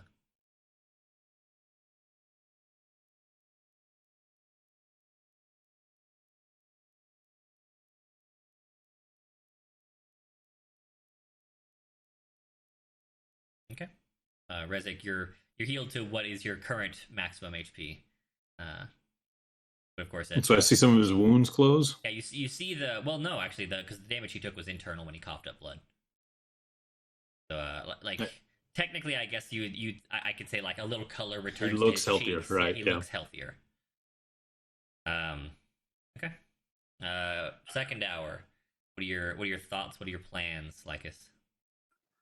Lycus is going to put together given that what happened just now, is going to try to find something that's brass and with the alchemy kit, melt it down, put it into a tincture, and try to administer it to one of the patients. Because if this material is binding into the pot, then that would be indicative of the transformation of the brass into pig iron, which potentially could be neutralizing whatever's inside of there. Okay. Where do you find brass? That's a great question. Well, there's the pot. There's the pot. There's a I pot. have a mess kit. Mess kits contain tin. like tin and iron at best. You need things that. I guess it wouldn't have a brass spoon. It's too soft. Very soft. Yeah. He probably pulls out a file and tries to take some shavings off of the pot itself. Okay. Before he gets down to work with that, Lycus, can I see your bag of holding real quick? Yeah, it's right over there. Go ahead. He's gonna reach in there and pull out the torch. Snag the torch. Yeah. Yeah. Okay. See if it's doing anything. Seems Oh, and go ahead and take the get the if you can get some alcohol from the alchemy. Yes, sir. It's you'll be looking at the brown plug. There's a little ring I've put around it for to indicate which one. Okay. He pulls that one out and gives it a sniff. Oh yeah, this one. And he'll start making a tincture and then using the alembic to try to purify a little bit of alcohol. Okay. So yeah, Ugla's gonna like examine the torch and look at the little cauldron and see if it could like fit into like the tip of the torch or something goofy like that. It doesn't look like the torch is related here. I'll go ahead and make another alchemist kit roll. Okay. Cool. With this roll, you discovered that you probably don't have enough alcohol to distill down to the purity you're looking for. Ugla, go raid the bar. Find if they have some rum down there. Or Okay. rum or whiskey or anything hard liquor. Okay, be right back. Here's 5 gold if they need. Oh, Ugly, that should cover a bottle. Ugly, you run out into. Remember, I mentioned that the maid quarters pass through the kitchen to get back to the proper inn. I'm gonna sneak out. Okay, so you sneak out into the kitchen where you guys had been a little earlier, and when you get to the exterior doors that would lead you into the inn, you find that they are locked. There's no. So I'm gonna look around, try and look through the cupboard, see if there's any cooking alcohol, any There- like sherry or. You find plenty of cooking sherry. Grab that and bring it back. Okay. It's cooking sherry, so of course it's not really fit for drinking, but great for cooking. You run back in there with with your piece of knowledge that you're trapped in here, and with your cooking sherry. Yeah. Lycus, I found some sherry. Is this enough? The kitchen's locked. Go ahead and set that. Go ahead and pour some into the alembic. And is it approximately enough that I'm going to need, or do I? Okay. All right. Okay. So I'll go ahead and start pouring. I'll say, okay, is that enough? That should be enough in there for now. Let it boil up, and then add more when you see the reservoir get a little bit. When you see the liquid get low inside of that vessel. So you got the while he was gone, and maybe while he gets back, since it might take some time, you got your file out. You're trying to get some shavings off of this pot. This is the first time you, Lycus, have interacted with the cauldron in any way. You get the feeling that the cauldron itself is very thin. It's very what? Thin. Oh, well. The only place that you might get a shaving would be essentially removing the handle from the lid. And the handle would probably give you enough brass for what you're looking for, but then you'd have a lidless pot lid that works as a screw. Okay. So it would be it would expose the entire room to that's kind of your option, right? You could remove the handle while it's still screwed on, and then you might not be able to open it very easily. Or you could open it and then you'd have the whole pot lid to work with, and maybe you could take the handle off from there. Got it.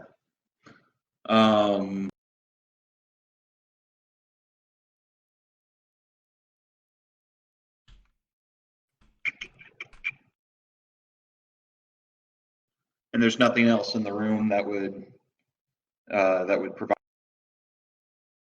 That would what? There's nothing else in the room that would help with that. With what? No other brass in the room or copper. Not in your room. You could check the Oh, kitchen. if you're looking for brass or copper, there's probably plenty in the kitchen. I think I saw a copper stirring spoon. Do you have any copper pieces on you? Oh, okay. Yeah, that's easy.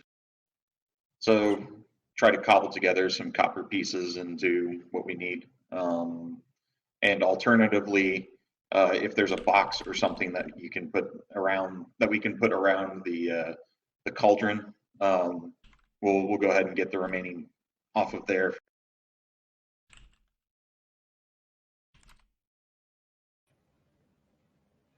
A real Okay. note. Check out Pepper's dog.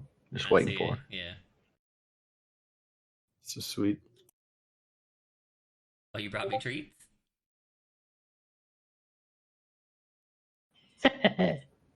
Seemed like the gas from the cauldron rose very quick. Maybe if we worked with this under a bag or something, most of the gas would raise to the top of the bag. So Ugly, you go back into the kitchen. There is, in fact, like you were correct. There is a copper ladle within, like, in one of the cupboards. They don't need it used most of the time. They've got a wooden one that they use for most things. Or of course you could use whatever small number of copper coins you have. Yeah, I'll take the ladle bag just because it's so much more. I don't know how much he needs. Okay. All right. He comes back with a beaten but relatively clean copper ladle. Okay. And we'll take some shavings off of the handle of the. Okay. Is that just to get iron? To get copper, yeah. Oh, I thought you meant shavings off the handle of the pot of the cauldron. The cauldron also is brass. Yep. Okay, so we have to have the brass to make this work. He's looking for copper or brass. Yeah. For reasons that Ugla has no understanding of. Yeah, exactly. I mean, I'm not sure I understand it either. All right, cool. Here's a huge copper spoon. Okay. There you go. Thank you. All right. So he's just going to keep going at this. Okay. So your current thought is that you're going to make what you think is some sort of binding agent or maybe an absorption liquid of some kind that will hopefully take the problem out of them. Yeah. Okay. Or at least neutralize it to the point where they're not actively dying. By pouring liquefied metals into them. Well, to pouring solvated metals of one kind or another, along with something to help make sure that any infections or other things aren't going to cause a problem. Okay. Roll me another Atlas tools. Okay. Good. You by the end of the second hour, you feel like you've completed your mixture of what you hope is the right guess on the first try. Mm-hmm. The two sickly people have hit the second hour mark. They've lost another 2 constitution. Once again, they roll over and vomit. This time with much more blood than the last. They are not looking good. Rezik, there are, for the both of you, there are like moments where the nausea and the chills kind of die down. They never stop, but they'll subside slightly, and you regain control of your body momentarily. So there might be times where you're like mumbling or trying to talk or something like that. Rezik, at the end of the second hour, you've lost feeling in your hands and feet. And he rolls over after vomiting blood and tells the room in his dizzy state this fact. I can't feel my hands or my feet. And the shivers take control again. Agla's gonna brush his hand through over the top of your head. Do you have hair? He's got feathers. Through your feathers. And just look at you sadly. Okay. All right, Lycus, you finished your mixture. What are you doing? He is going to try to administer. He should probably test it with something first. And are you intending this to be drank, or are you hoping to inject it somehow? To be ingested.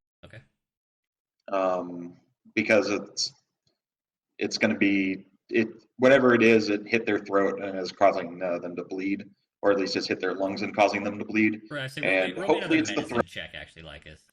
Yep.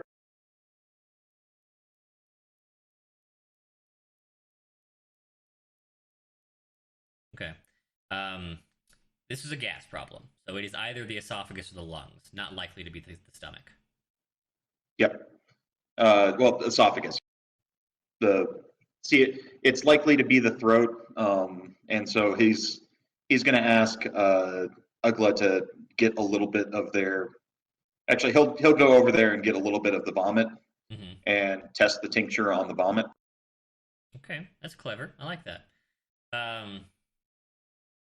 How much are you willing to expend to test? Actually, let me back up. Make me an Alchemist Tools check to see if you have enough to be considered extra. You don't. You have No. exactly 2 doses of what you suspect is 2 doses. With the medicine check earlier, can I get an approximate on the condition of the 2? Really bad first. Rezik much worse than Genra. Okay. Well, we're gonna go with Resic, and then hopefully I can try to make more of this before Genra gets to a bad point. So you're planning if, on this testing is it with indeed- Genra's dose? Is that what I'm Yes. saying? Okay. So with what would have been Genra's dose, you are going to essentially pour enough of it that the dose will be wasted onto the vomit. Yes. Okay. That's good. Still a clever idea. You pour Genra's dose onto the vomit, and it coagulates. Is that good? Is it? That might kill them. They're dying. Roll intelligence for me, Lycus.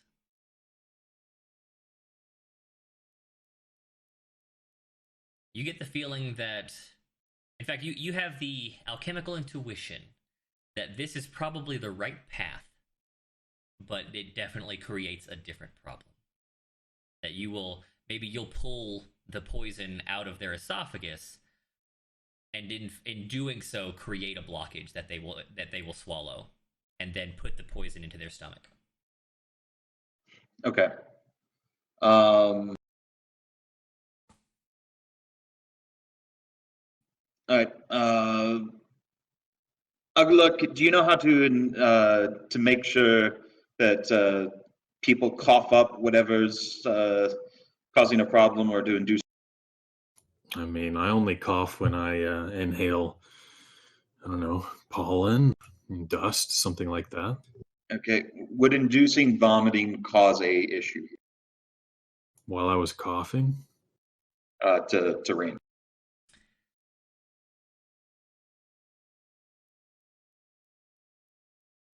So, like, you want to, well, Administer it and then try to get them to peek cough up the after. clot before it becomes a problem. Gotcha. Because You think there's there's probably a timing problem here. That if you administer it and they start vomiting too soon, it won't have had time enough to work. And if it's too late, it will be inside the stomach and have started to melt into the acid already.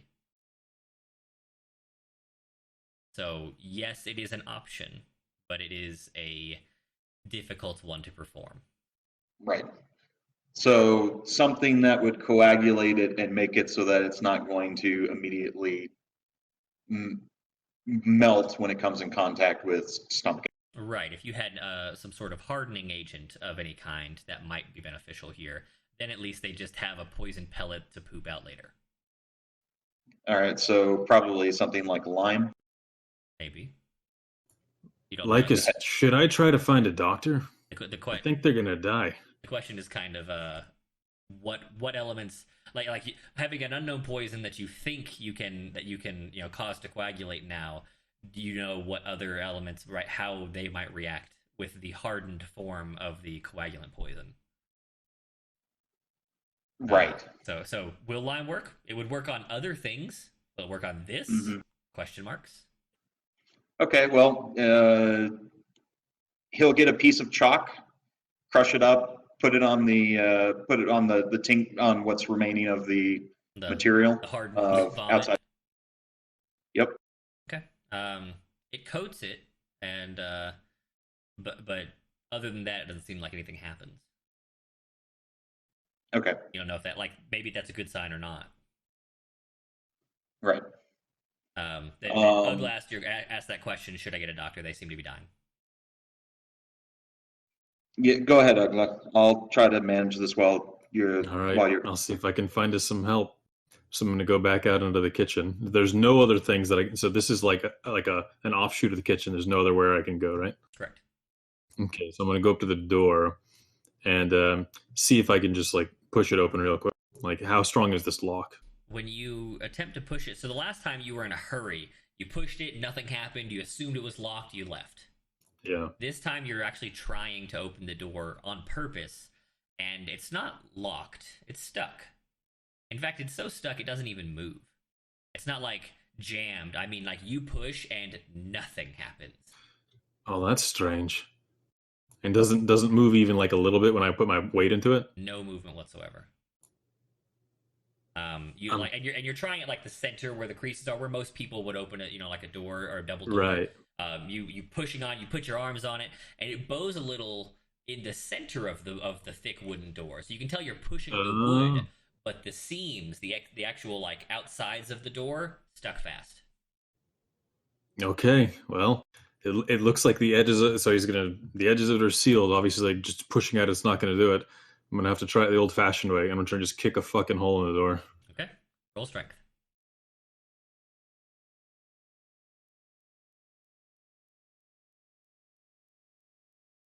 Yes.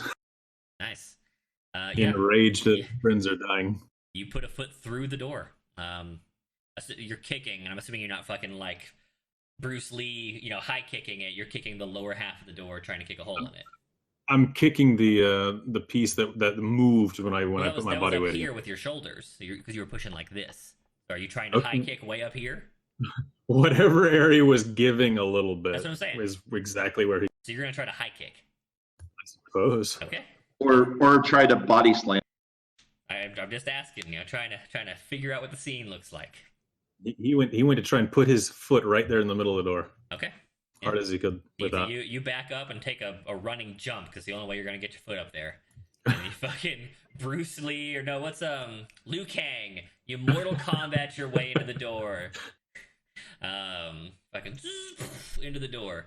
And yeah, you stick a foot through it, which is a problem because it was several feet off the ground, and now your foot is in a jagged hole in a door, and your body is hanging from that. It's that tall. Wait, I'm trying to kick it like waist height. Come on. No. I'm taking. That's why I asked you to be specific here, man. Okay. I said, tell me what you're doing. You said belly button. So I said you're pushing up here, and you feel give. This is a shoulder height, and then you said Okay. I'm kicking that spot. Where it gives. That's true. Okay. So I'm hanging from my foot. And like this is painful. Like, people break ankles doing this sort of thing. Now you're a tough guy, so I'm not gonna break a bone on you. But yeah, you are hurting. This was not your best idea. You probably should have kicked it lower. You take 6 points of damage as it kind of like tears into the skin around your ankle. But yes, you do kick a hole in the door. You hang there for a moment, taking this damage, and then kind of rip a piece of wood and fall to the ground. There is now a foot-sized hole in the upper half of the door over there. Okay, cool. With that structural integrity compromised, I'm gonna try and push it again there. At that a spot. little lower. Yeah. Okay, you want to look through it first? Naturally, yeah. Okay, I mean, I figured. before he pushes beneath it. Yeah.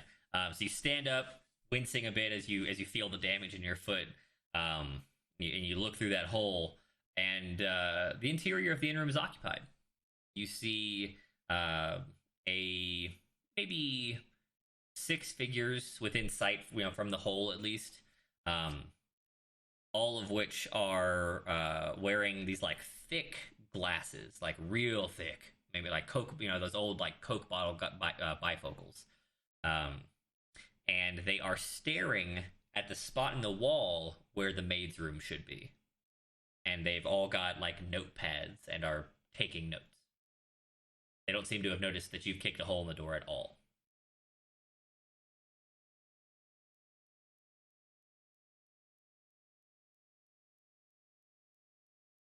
Excuse me, could you open this door?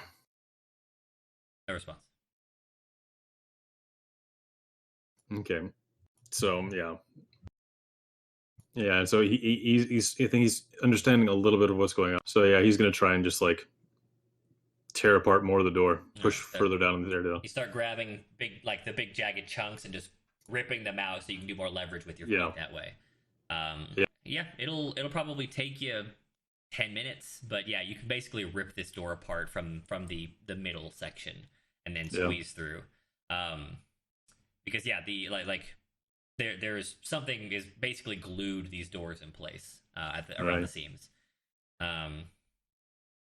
So yeah, 10 minutes later, you've ripped this thing to shreds from the center, and the frame, the square frame of the door is still in place, glued there. Nothing's wrong with that part.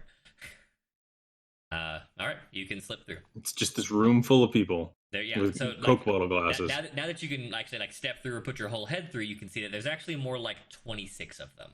There are a lot of people here. There's they're filling several tables.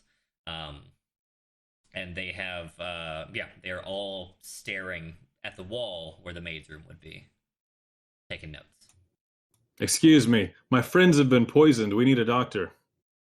Nothing. I'm gonna walk up and put my hand on the closest one. Excuse me. He bats at your hand. Shh, I'm observing. I'm gonna look at what they're looking at. Do I see anything? Just the wall. I'm gonna take his glasses from him and put them on and see if I can see anything. When you take his glasses off, he's like, "What? What the fuck? Ah, Just a second. No, shit! I can't see. They don't work for you." Put them on. Do I see anything special? Your vision's all fucked up. They're Coke bottle fucking lenses. Like it goes like super wide. The colors are all fucking every like it's awful. How do I use these? They don't work for you. Give them back. No, you have to tell me how to use them. They're special. Only I could use them. What about his? Can I use his? No, only each person can use their own. Where'd you get them? From the guild. Give me my glasses.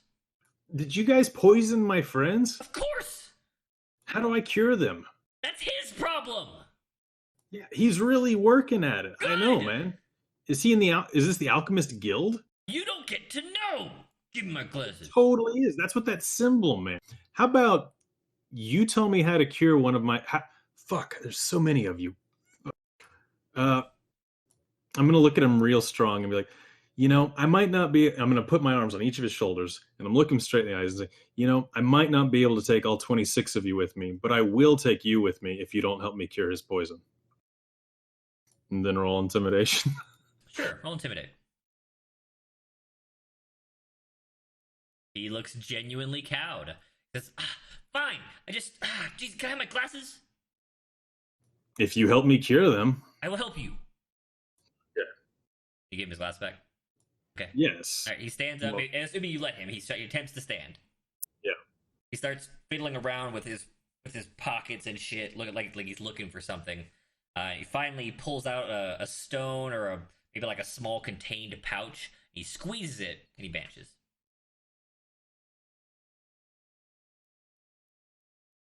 Did anybody else take notice of this or respond to this in any way? No one else in the room has even moved. They're all still, gaze fixed, taking notes. All right. Grab the next one. All right. That guy disappeared. I know better now. Unsheathe my sword and put it to this guy's throat. Help me cure my friends or you will die. The guy, having not been like nothing's broken his studying gaze, he actually doesn't respond. Holy shit, what the I guess it has to do with the glasses. Okay, that's the idea then. I'm gonna take this guy's glasses off, throw them on the ground and smash them. When you take him off, he freaks out just like the last guy. Oh, what the fuck? I was studying. Give me my glasses. Oh, my glasses. What the fuck are you doing? This isn't a game. My friends are dying. Help me cure them. Of And course, then it's not a grab his game. It's a arms. test. I'm gonna grab him by the arms and push him into the room and try and take him back through the door, restrained. Roll strength.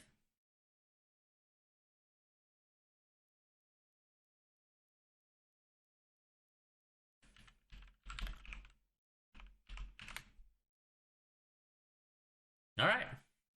You pick him up, basically pinning his elbows to his sides. He's complaining the whole way, but none of the others seem to notice. And you start carrying him bodily into the room, towards the kitchen.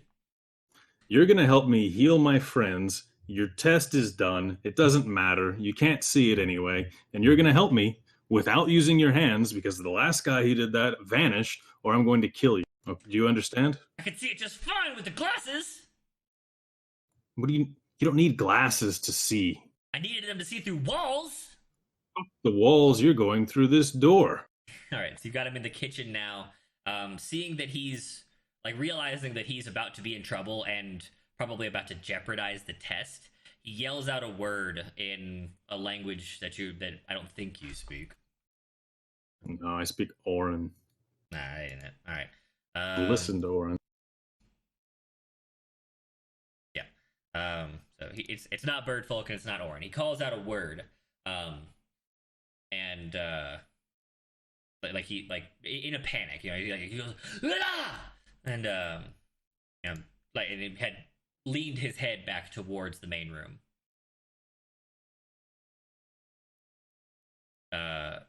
You're still marching him forward towards this room. Lycus, you can see through the open door into the kitchen that Ugla has some scrawny person, so scrawny bird folk, in his hands and is walking towards you, but you're busy working on your problem here. Ugla, behind you, you hear the sounds of many feet. Gonna keep forward with this guy, get him into the room, and close the door. Okay. You hustle forward. You have to drop him. I'm just gonna I'm gonna keep holding him with two hands and then use my foot to close the door. Okay. And then put my back against the door Gotcha. so I can't open it. Okay. Lycus, there's some sort of alchemy thing going on. There was about 26 dudes that looked like this wearing special glass. They were all looking through the wall, watching you try to treat these guys. They said it was part of your test. I have no idea. Why is he a doctor? I think he's an alchemist of some kind, and he's going to help us cure our friends, and I'm going to kill him. I'm just going to take. Sounds like there's other people coming too. Here, I'm going to take this star metal. I'm going to powder it, and I'm going to add it to the tincture, and then see what happens. But you ask this asshole what to do before I just kill him for fun.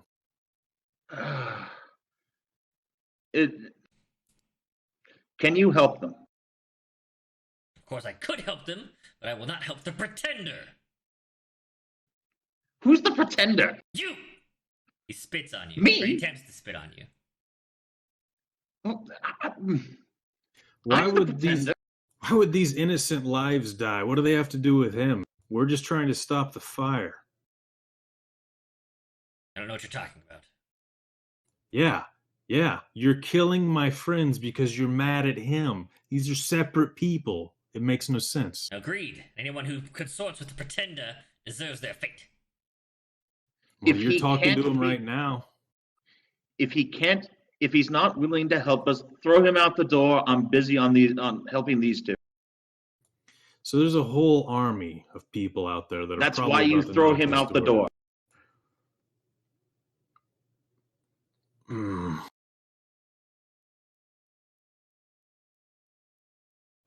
gonna squeeze his arms really tight, as tight as I can. Okay. My talons just into his flesh, and Okay. I'm dead serious. You're gonna tell me how to cure them, or I'm going to kill you. Do I get a moment to where I can talk? Not until the end of your hour. I don't care what he says. One sentence an hour. Okay. Roll intimidation again. Fuck. He looks like he's looking you in the eyes and goes, "You don't strike me as a murderer." While my talons are in him, that's just so bullshit. Maybe not, but neither are you. Help me cure them. I don't. Lycus doesn't matter to this. Maybe they go on their way. Maybe they don't consort with him after this. Don't kill them. He looks over at the duo. Make a persuasion check, Ugla.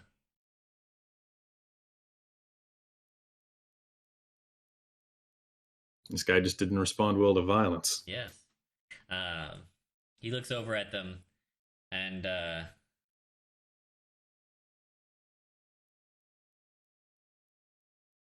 you have hours left. They'll be fine. They'll be fine. They're dying. They'll be fine.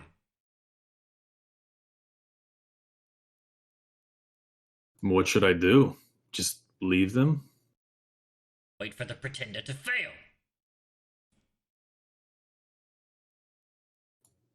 Interesting. Okay, I suppose that the test has been compromised? Has it? I don't know. Do you want to go back outside with your friends? Of course. We would like to return to our observations. Okay. Sorry about your shoulders. I'm going to cast Cure Wounds on him and then open the door. Okay. Pretender. You open the door. Yeah. Okay. You open the door. He, like, tumbles out, in pain and not accustomed to being manhandled. And beyond the door are 4 of his companions, and they all immediately throw something on your feet the moment you open that door. On my feet? On your feet. Can I, like, jump out of the way? They have to roll to hit your dodge AC. What's your dex? How do we know? How does it not hit this guy? That's why I said he tumbled out of the room. So would it be a dex save on Ugla's part? Yeah, that works. Roll dex Probably. save. Not the most dexterous. Nope. No, unfortunately, one of them hits Fuck. you. Surprised in the moment, you're like, there are 4 people. Holy shit, they threw something at my feet. You try and jump out of the way. You don't move. Can I close the door? Sure, you're standing next to it. Close the door. Okay. Fuck. Lycus, they threw something on my feet. I can't really move. I look over. Does it look like a Tanglefoot bag? No, this is probably probably like an alchemical level up of a Tanglefoot bag. Okay, so some sort of glue. It's a fast acting glue. Okay. One more problem. Did you hear what the guy said? He said they're going to be fine as soon as you fail the test. As soon as I fail, I guess they think you can't cure them. Let's prove them wrong. Yes, I agree, but this is just a distraction from what I'm doing at the moment. Also, what is all this nonsense about Evidently, 26 men wearing glasses out there from a guild, I guessed Guild of Alchemy, based on what I was able to get out of them in our angry conversation, but they wouldn't confirm. I'm making shavings of sky metal right now. Right. He was saying you're the pretender, and this is your test, and they're all watching you through a wall with magic glasses, and they had sealed the fucking door up.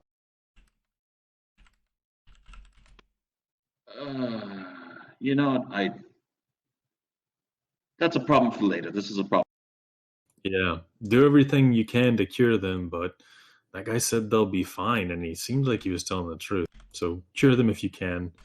If not, hopefully they'll be okay. I don't really have anything else to go off of, and I couldn't fight my way through 26 people to find a real doctor.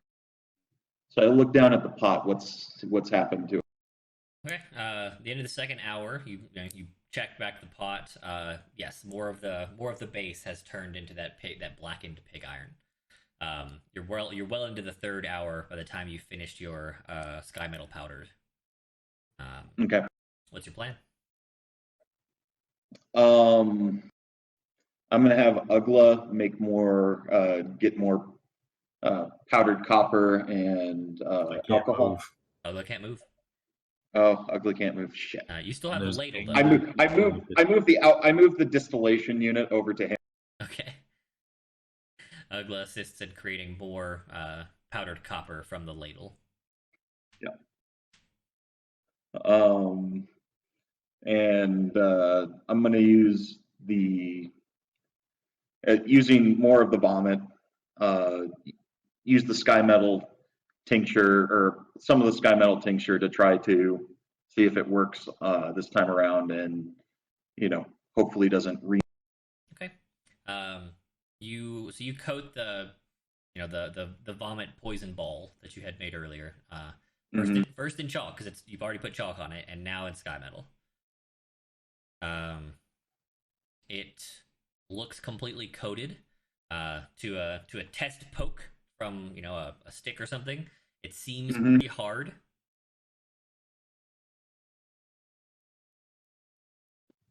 All right, so first is going to be a sky metal tincture to go down, and then followed up by the copper to try to resolve the ongoing issue. You're gonna try and coat the esophagus and the stomach lining with some sky metal powder, and then you're gonna put your coagulant in. Yep. Okay. Okay. Roll medicine to administer as you intend. More or less good. You pour the powder in. I'm assuming you're doing Rezik first. Yes. Okay. Rezik, roll me a Constitution save. See if you puke it up. See if you can keep this in your body, or instead of getting racked with coughing again.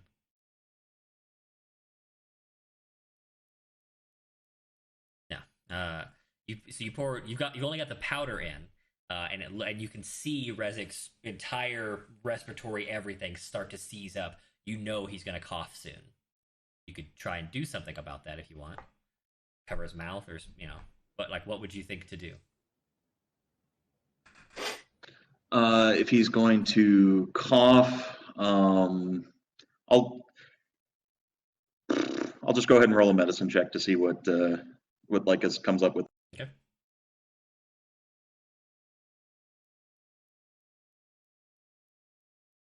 Oh! You panic, and you're not sure. You cover his you really forcefully cover his mouth, so that he can't cough it up through his mouth, and he does you eat this it hits the mouth and comes out the nose, and you see some of your powder mixture and a good amount of blood come spurting through the nostrils. I guess he's a bird, so the nostrils on the beak or whatever. Right. But yeah, they come in fact, since they're outward facing, they kind of spray outward. You get a face full of sky metal powder and blood. Was that supposed to happen? No. You do think that there's probably still enough inside of him since you covered his mouth. It's just that it hurt him. Yeah. Hold on. Sorry. So this time his HP does matter. Well, I'm dead. Alright, so you take 3 okay. damage, but you've lost 6 con as this is the end of the third hour. This means that your HP, your Constitution is now a 4, which is a -3 modifier. So he's lost 9 on top of whatever is you've max. lost 9 from your max HP of 16. So you have 7 hit points total at the moment. I'm very glad I healed him You earlier. just lost 3 of them. You're making confused faces, Kosher. Yeah, so whenever he healed me, it was after the first hour. Correct. but that doesn't Right. fix That your. put me back up to 16. That puts you back up to whatever your max would be, which Right. drops every time Right. every time Every the time you hour lose ticks con. over. Right, which should be dropping by 2, right? So it drops so every time you drop 2 con, you lose 1 hit point per level. So you lose 3 max HP per hour. Oh, okay. That's where I was getting confused at. Okay. I thought it was just like 2 HP in general. Okay, got it. Okay, so you are at 7 max. You just coughed up 3 from shredding your throat on this sky metal powder. And so you're at 4 hit points, which is still technically above half for you. So that's kind of something. I'll go ahead and cast Cure Wounds on him, Okay. which minimum HP is 3, Yeah. or minimum heal is 3. I mean, so. every point matters at the moment. Minimum might be a problem in the future. Go ahead and roll. All right, so you're max HP right now. You're back to 7. Sorry, so Lycus, you think you've still got enough powder in him to do the job. You just know that you know that hurt. You cure him. Yeah. Now's the time for the mixture. We're gonna have to go through the same shenanigan though. Rezik, roll Constitution save to keep the mixture down. That's better. You start to choke on it, but you're in that 3-hour moment. You get your moment of clarity, where you can say a sentence and you're like, "Holy shit, I need to swallow this." And you Can I give him guidance before it gets administered? To like, hey, make sure you swallow this just right. Guidance, to give him a D4. I mean, if he was prepared for it, I guess. Sure. So roll a D4, Rezik.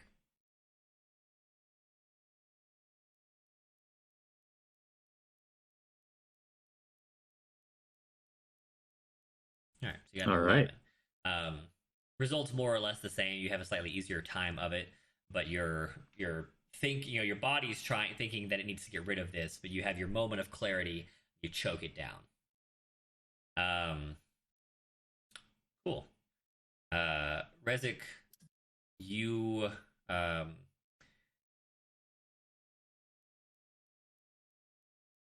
We'll see what the effects are in about another hour. You take 2 damage as the absorptive qualities of the mixture pull, throat lining with them as it tries to pull this poison out of you. And after he takes it down. He holds his cough back, and then nothing seems to happen immediately. But you're Lycus, you don't really think that it should, so that's not really a surprise. Right. I won't know for about another hour if he gets. You'll probably be spending your 4th hour wondering if this was good enough. And I'll be preparing the same thing for. Genra. Okay, right. Go alchemy tools to start on Genra's dose. Okay. You are less confident in this mixture. You think you have enough of it, but you're not sure you got the levels right. Okay. As the hour comes to the close and we hit that 4-hour mark, Rezik drops down to 4 max hit points. And has taken 2 damage, so he's currently at half. Rezik, you feel that the shivers and the cold waves wash through you one more powerful time, and then you kind of fall off. They like roll all the way out your feet, and your whole, like, from the waist down, you've got that really painful pins and needles feeling. But you're no longer shivering or nauseous to the point of being uncontrolled. You seem you're in. I mean, you're in a lot of pain. Like your throat is killing you. Your legs have that awful pins and needles feeling. But compared to the last hour, you feel better. You can speak if you want.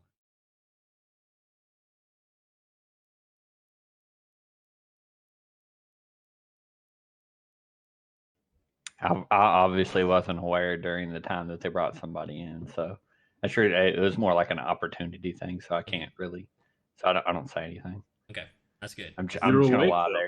there. Yeah. His I I'm think just it's gonna try working. later. his eyes do kind of focus back, like he's present in the room again. Razik, you can tell that if you were to try to speak, it would be a very painful adventure to do. Pepper's doggo, just his butt is being very cute over there. He's a long doggo. Yes, I very don't know. long dog. I look down at my boot. Could I just step out of this? Huh? Can I get just? Is this still exactly the same? Like, could I just take my boot off Yeah, you can step out of your boots. so I could totally walk if I just took them off? Yep. You spent an hour standing here, then you realized, oh, I can take these off. Yes. Yes. Perfect intelligence problem solving. I think it's 7. Whatever. So, Perfect So, problem solving. yeah. So Rezik wakes up, and in Uggle's excitement, he goes to try and like check on him or see if he's okay. He realizes he still can't move. Looks down and says, "Oh," just takes his shoes off, and runs over there. Looks at him. Is just like, "Oh my god, he's getting better. It worked." We'll see. We won't know until the morning. As he's is just busily trying to get the next one. All right, 1 down, 1 to go. 4 hours pass. You're looks like you're about halfway up the cauldron. It looks like it's about an 8-hour mixture of some kind. As far as the like the pig iron transformation. It's a good thing the poison people didn't have really high con, or it wouldn't have worked, as well. Okay, so you've got your mixture. You're less confident in it, but you have it. What are you doing?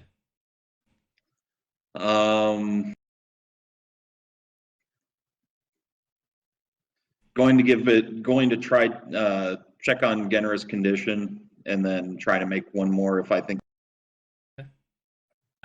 Genra, you've been in and out of this a lot. There's been a lot of like kind of daydream, fever dream hallucinations going on for you.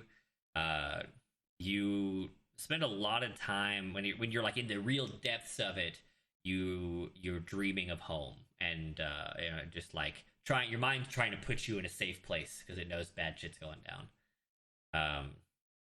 As Lycus comes over to check on you this time during the 4th hour, you're here. You're having one of those lucid moments. If you'd like to interact, Sure. Or pet a needy dog. Either way. Both, definitely.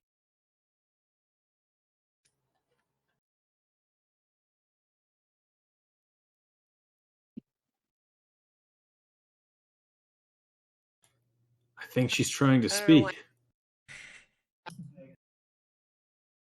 Are you doing a thing? Are you saying a thing? No? Maybe? Oh, you just cut out. We can't hear you. I was trying to figure out.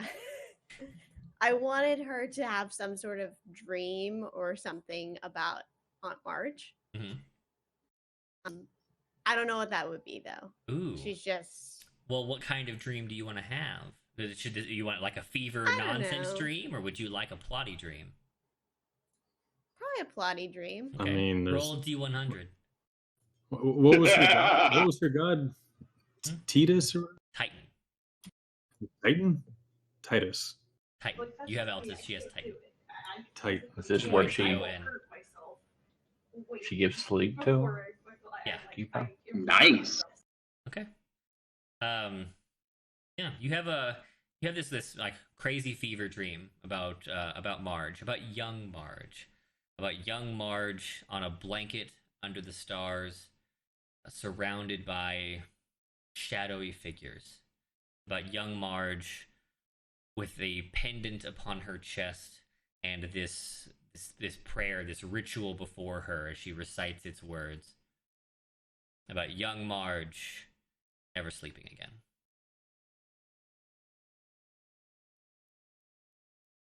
Guys, too fucking Genra guys. kind of Oh, they got the calls right out to number. her. God damn it. Marge, is that you? She says this as she has her like unfocused eyes are looking at Lycus while you're checking on her condition. She is better than Rezik was, of course, but still in a bad way. Like if you were to estimate a volume of hours of life remaining, Rezik had very few, like one, and Genra has a couple. So Lycus will make one more attempt at making a tincture and then administer. Okay. All right, we're going with the first one. All right. You are. I guess time wears on. Ugla. As time wears on, Lycus is obviously getting a lot more stressed. The like he's the. I mean, you guys are well into pushing exhaustion at this point. Another hour, and this is actually like it makes a bad timing and fun for me as a DM.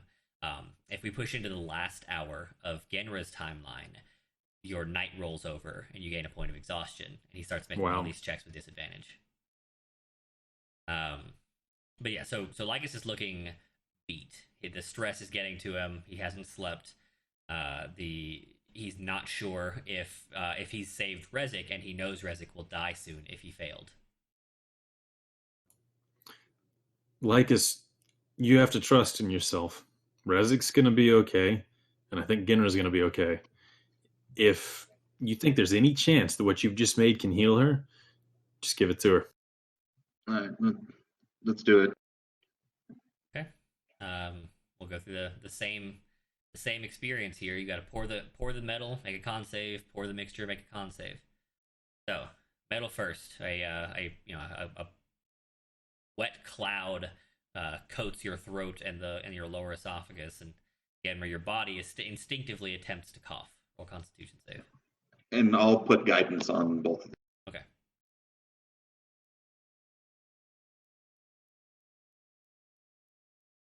Am I rolling my Is it constitution? only- Yes, Constitution save, and then roll a 1d4.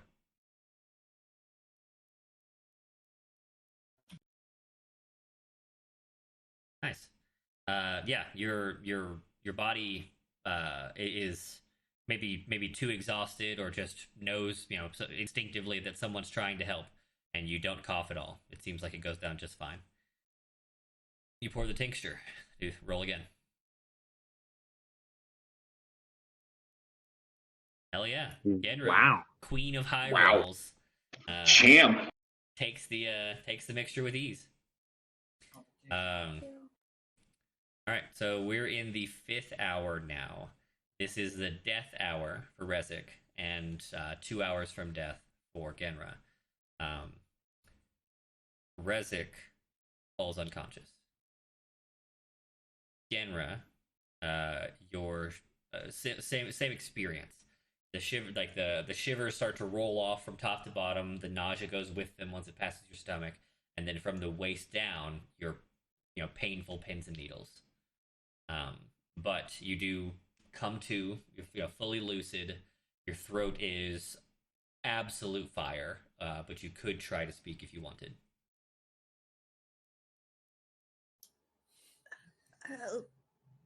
Help It's me, okay. As long as oh, please. they're moving. Can we give them water?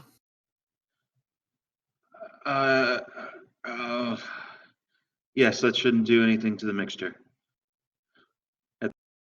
Go get try to soothe them if you can. Okay, so he's going to open the door, crack it just a little bit, and say, "I'm not violent anymore. Please don't throw any more goo at me. Just going to grab some water." You open the door. Just going to open the What's door. there? Oh, okay. Cool. So I'll walk out into the kitchen and grab some water. Okay. And while I'm grabbing, I'm going to peek through the hole and see, is there anybody out there? Oh yeah, they're definitely all sitting back down, taking notes. Except for the guy whose glasses you broke, who's pissed off, sulking in the corner or something. He'll look at that guy, chuckle to himself, and fill up a water pitcher. Lycus is going to go check to see if Resik is still breathing. He is. Okay. Um, Then though you get the feeling that he's pretty bad on the inside.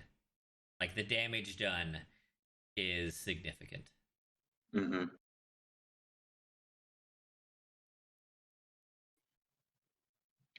Lycus is going to look over at Ugla and be like, I'm going to go murder. Nope. Yes. Evidently, this is a test. The guy had sincerity in his eye. I would have killed him if he was lying. I'm still going to blast someone to smithereens. Evidently, they're going to be fine when the test is over. When that little, I guess, when that pot finishes turning blue. Let me look at the note again. Let me read over it and see if there's anything. I mean, you heard the guy. Evidently, this is all a big to-do to them, and they seemed very academic and on the up and up. You know, if this was really somebody's life in danger, especially two innocent people, I don't know. You pick up. It'd be very strange. You pick up the note and unfold it. Take a look again. It says, what did I say it was? This is for the pretender or something? Yeah. This is for the pretender. Finished You by morning. have. Yeah. Yeah, so this for the pretender, finished by morning, alchemical sign. And then below that, there's another line that wasn't there before. It says, 4 hours remain. If you are who that birthmark claims, you will finish before sun's rise.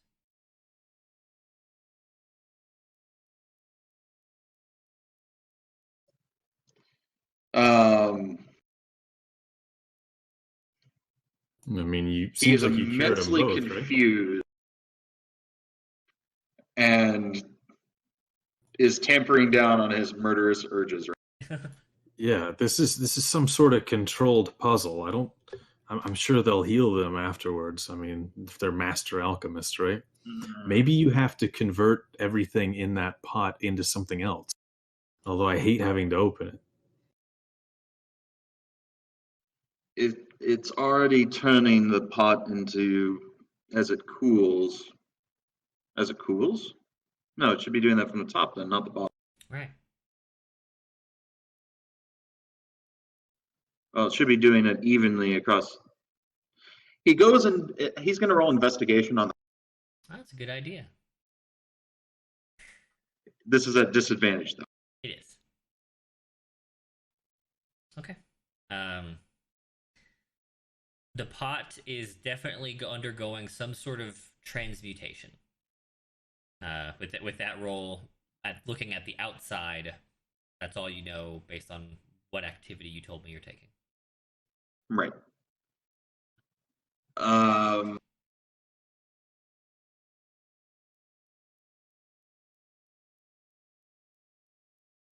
He's just standing there, Pepper. I don't know what he wants from me. Right now. He wants to show you something. Come here. Let me show you. In the kitchen. It's in the kitchen. It's over here. Look. This food you could give to me. It's outside. It's definitely probably outside or in the Both kitchen. my dogs. I guess he's going to roll alchemist tools to try to figure out why it's going from the bottom. Okay.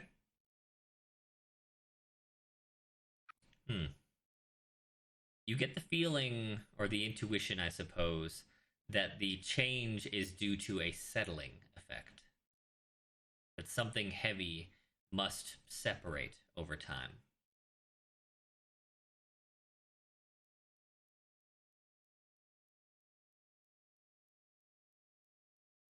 I mean, you've got your full stock of the kitchen. If there's anything in there that you need to help make this work.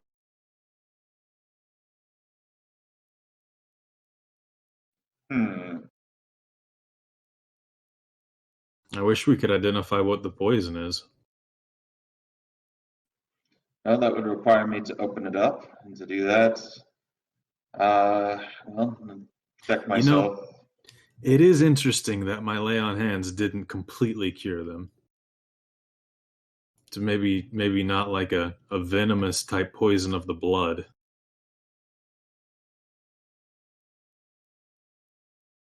Roll wisdom for me. Ugla. Regular wisdom, not a save.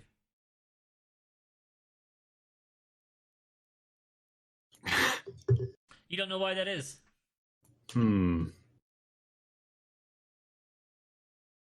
Can't say I've ever come across anything like that. Then again, I don't believe I've ever tried to cure a poison that somebody had come into contact from breathing something wrong or from breathing the wrong thing. Are there any elements that might cause a poisoning like that? Can I roll Arcana to know what might stop magical healing from affecting something? Sure.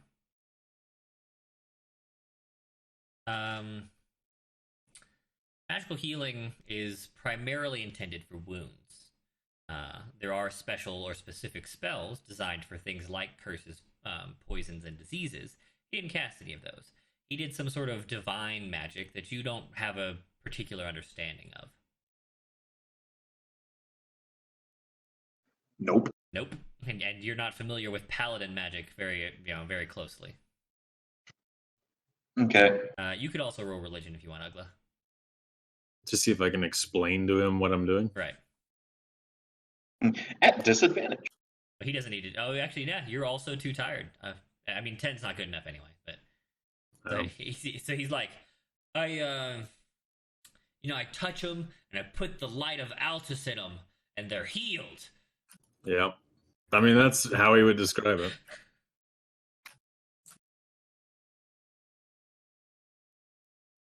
All right.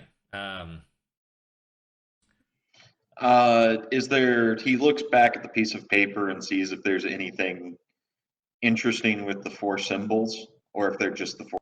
They look like they're just the four symbols. Okay. But now that you know that there was a hidden message, it probably occurs to you that there might be more. Maybe there's more. There's some time sensitive invisible ink shenanigans going on here. Yeah, it's time to see. He's going to hold it up to a light to see if he can see through see if there's where the ink has been applied. If any. There's another layer. There's another line below the second message.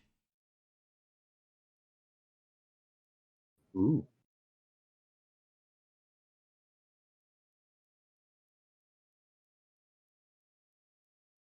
Can he read the line? You feel like you need something.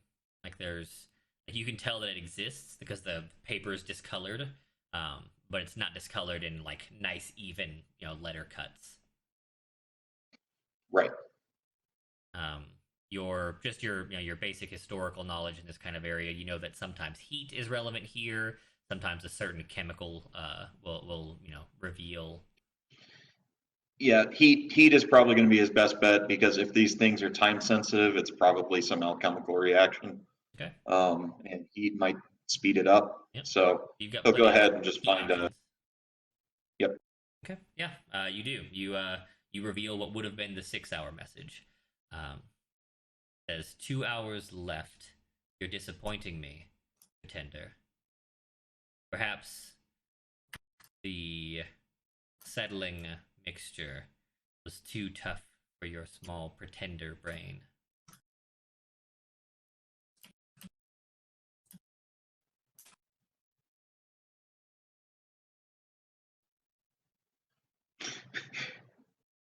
He just laughs.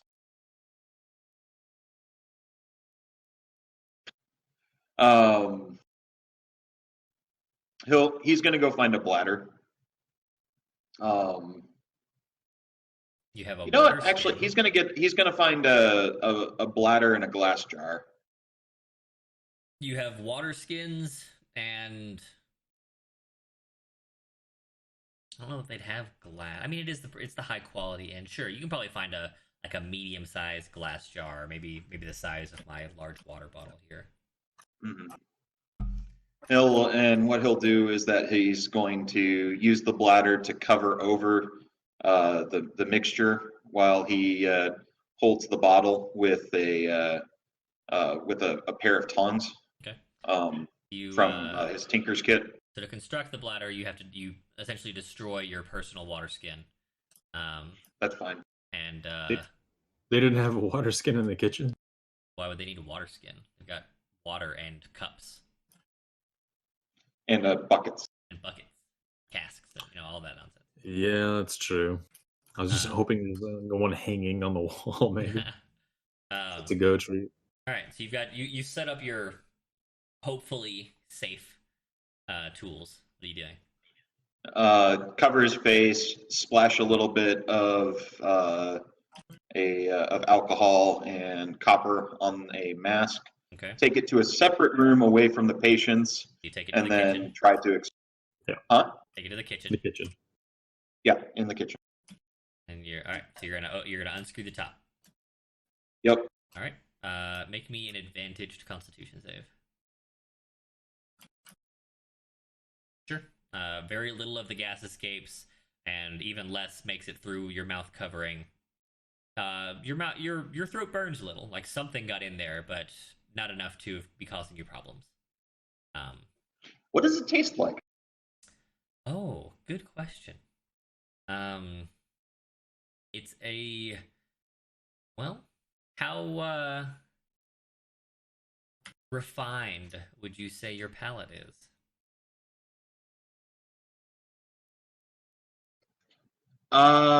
Somewhere middle.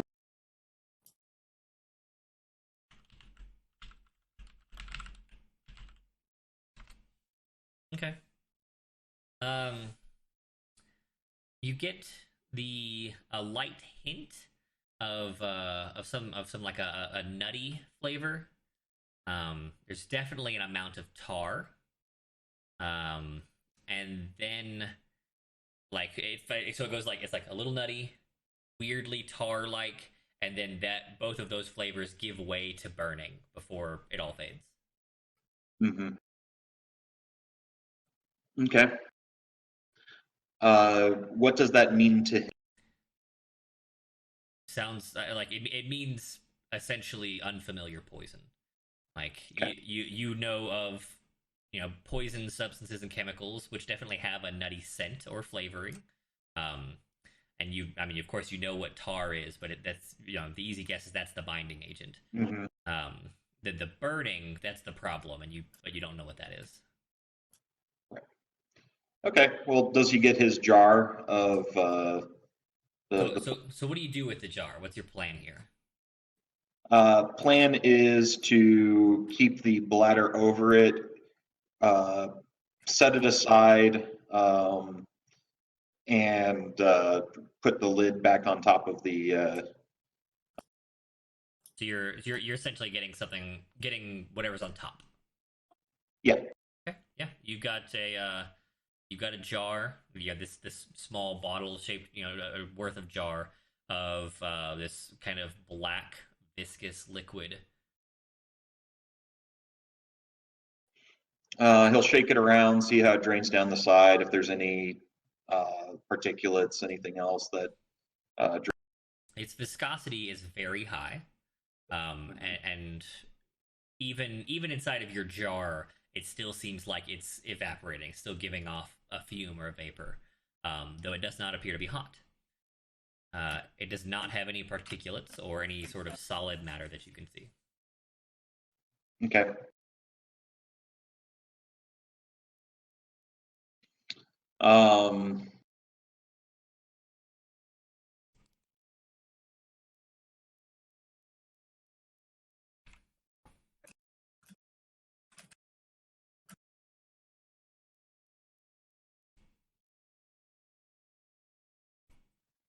This is where James is derping. It's getting late. It's getting late. Can I roll one more alchemist tools check to see what else he can gather about the poison? Sure. Okay. Is this a normal, disadvantage, advantage? It's late. Okay. Nice roll. all of your clues in these last couple hours have been about settling. This is probably something you need to get from the bottom of the cauldron. Get from the bottom of it. Yeah, at the bottom of the cauldron.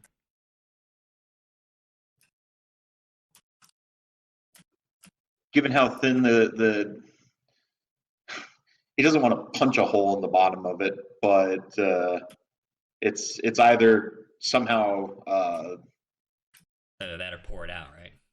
yeah, or pour it out.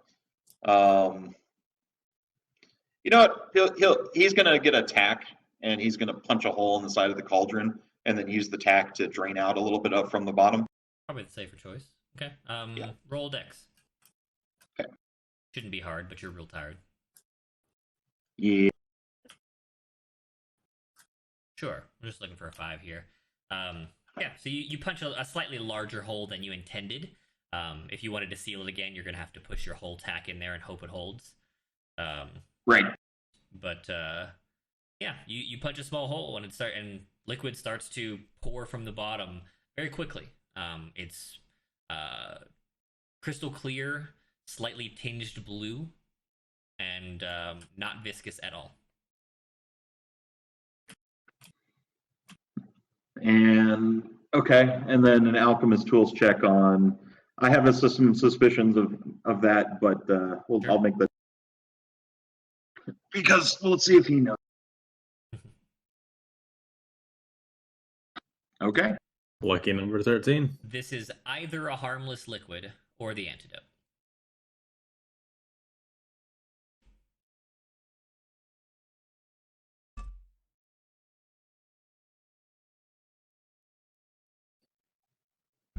Well, in either case, let's go ahead and Both good. Yes. yeah, let's go ahead and administer it. All right, so you grab maybe 2 small test tubes worth of the liquid, and we'll fast track here and say you force them both to drink. Though given the time, both of them are now fully unconscious. So you pour it down their throat, force them to swallow rather than try and breathe, and okay, that's good. The 7th hour ends. Genra would be dead here.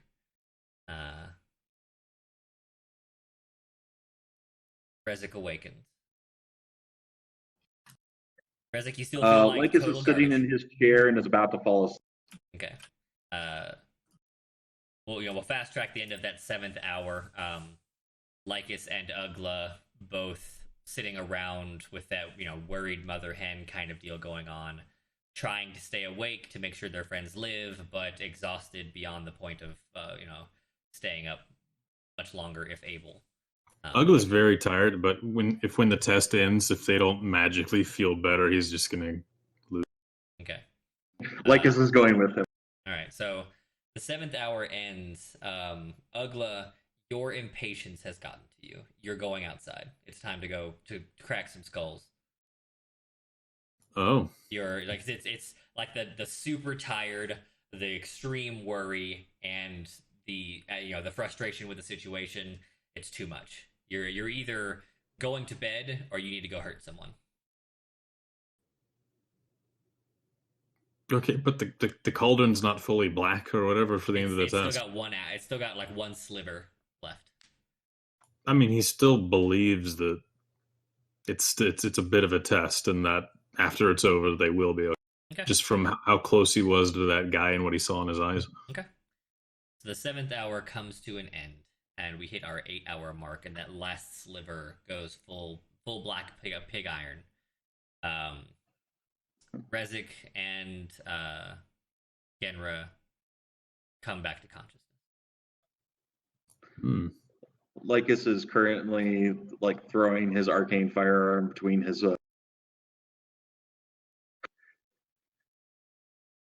Rezik, you still have 4 hit points, by the way. Like, you're not magically better. You're in really bad shape, but you're alive.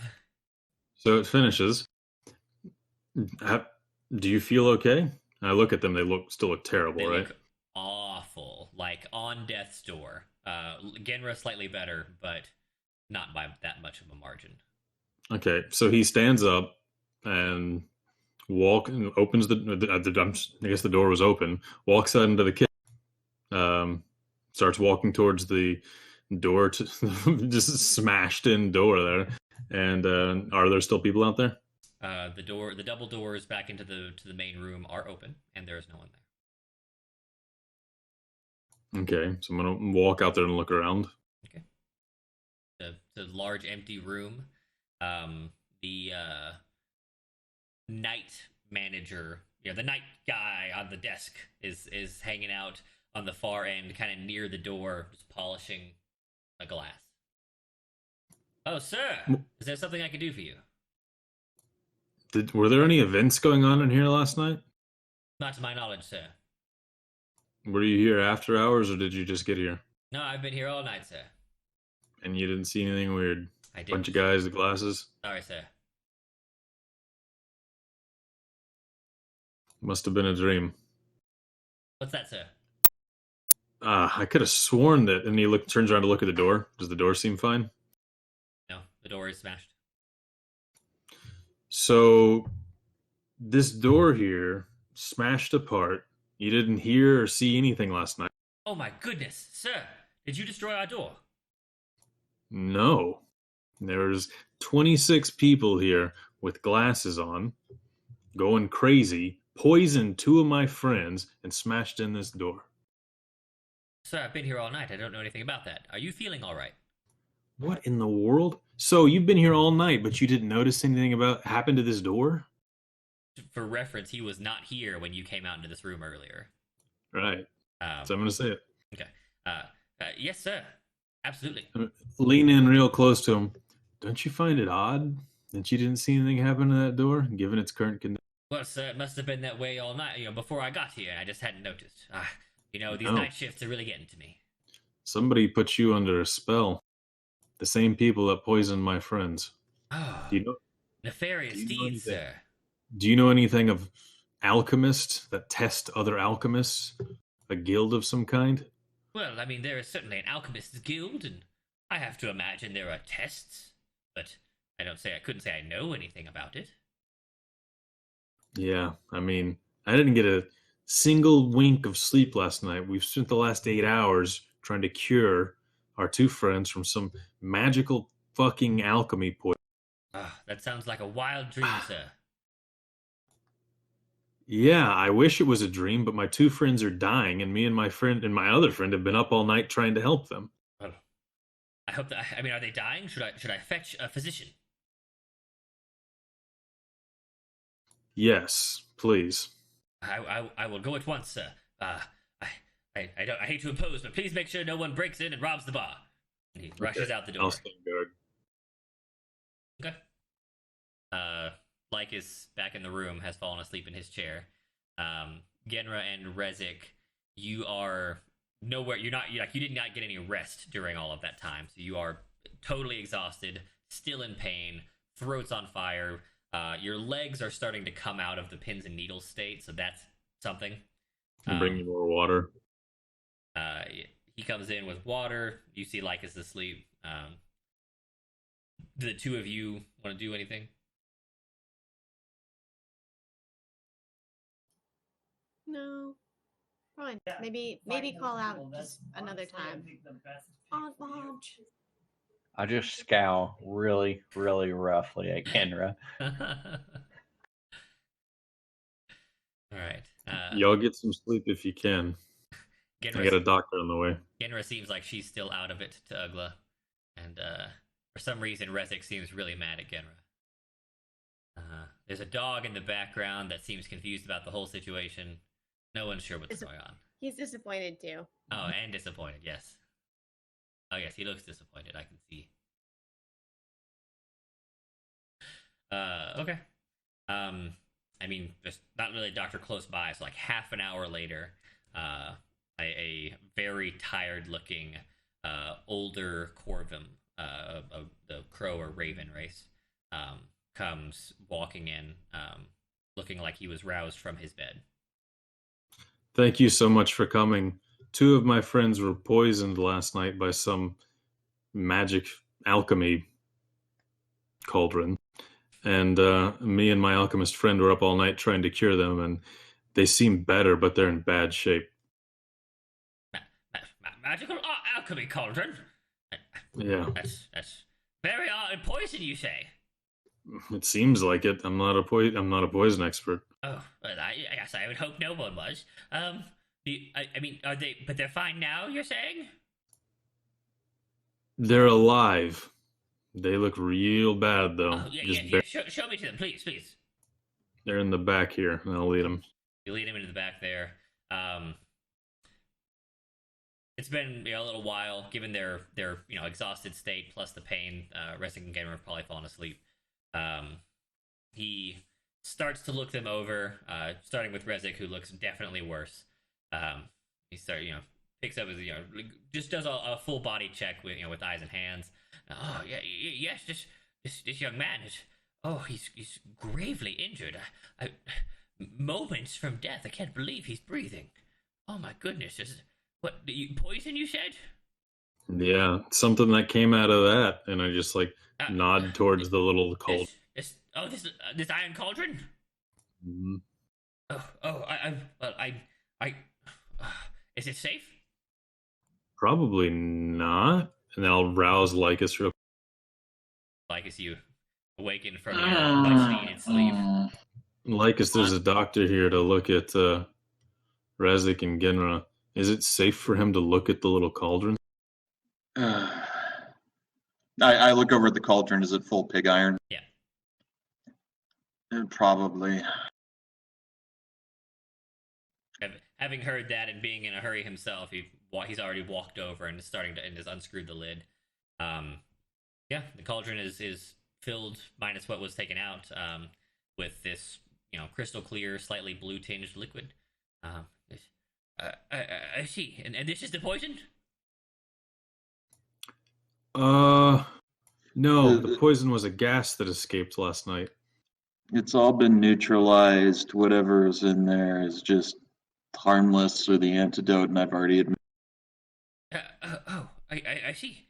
Well, okay. And he dips a talon in and puts it into his mouth. Ah, yes, slightly sweetened water, quite tasty. Oh no. Are you sure it's the antidote if it's just sweet water? Lycus goes back to sleep. Sir, do you know of any high-level alchemist in this city? Well, there's a guild of alchemists. It's like a big deal, like a big one? Yes, all of the trade crafts have a guild in Alderheart. Can you, if I run get a map from the inn, could you show me where it is in the Elder? I mean, they're not hard to find. The guilds are pretty prominent among the bows in the upper area. Just ask anyone. Look, I mean, they seem okay. If there's really nothing I can do for. I'm a physician, not a magic user.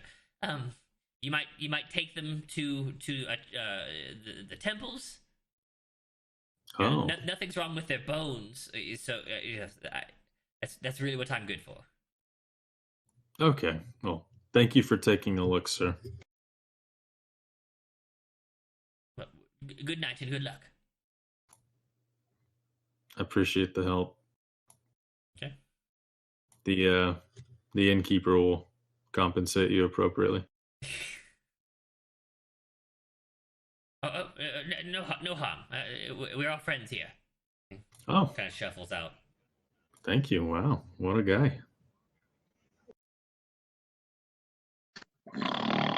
So yeah, I'm gonna venture back up front to the guy watching the counter. Yeah, nobody came or went, but we got to get some sleep. And see, and can you? Shit. Do you have anything you could? We're gonna go get some sleep. We'll see you soon. Make sure nobody opens that door. Thank you. Okay. You head to Go bed. back in there. Shut the door, barricade it with a chair, Okay. and you go to sleep. All right. Are you sleeping a full rest, or are you planning on waking up in the morning, which is like an hour and a half away? I'm gonna go for. I mean, they're all in positions that I believe they need a full rest, Okay. and Ugla's exhausted too. Right. So he's gonna go over to Lycus and say, "Hey, you're my back-to-back buddy tonight. Hope you wake up if I don't, or if I do." Lycus, now deeply in slumber, does not respond and basically needs to be carried to sleep back to back with you. Yep. Ugla settles up beside him and goes to sleep. Mm-hmm. Okay. The four of you sleep a full 8 hours.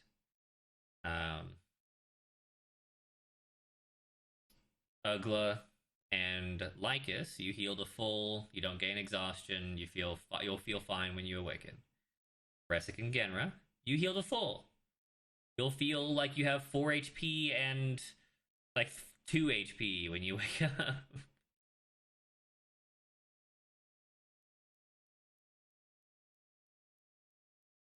Are we waking up? Yep, you wake up. It is so you guys passed out like 5-6 a.m. It is now well afternoon, well into the afternoon. Let's say it's 2 p.m. Everyone rouses Lycus first, since you started getting good rest first. This time. Guys, I Few minutes. He goes to check on this patient. All right. They seem as best as can be as can be, considering. There's ever so slightly more color to the pallor of their faces, or to their the skin around their eyes, and as they start to come to, the focus in their eyes is definitely there.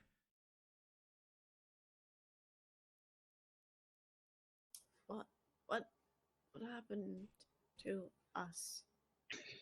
Oh, you're poisoned.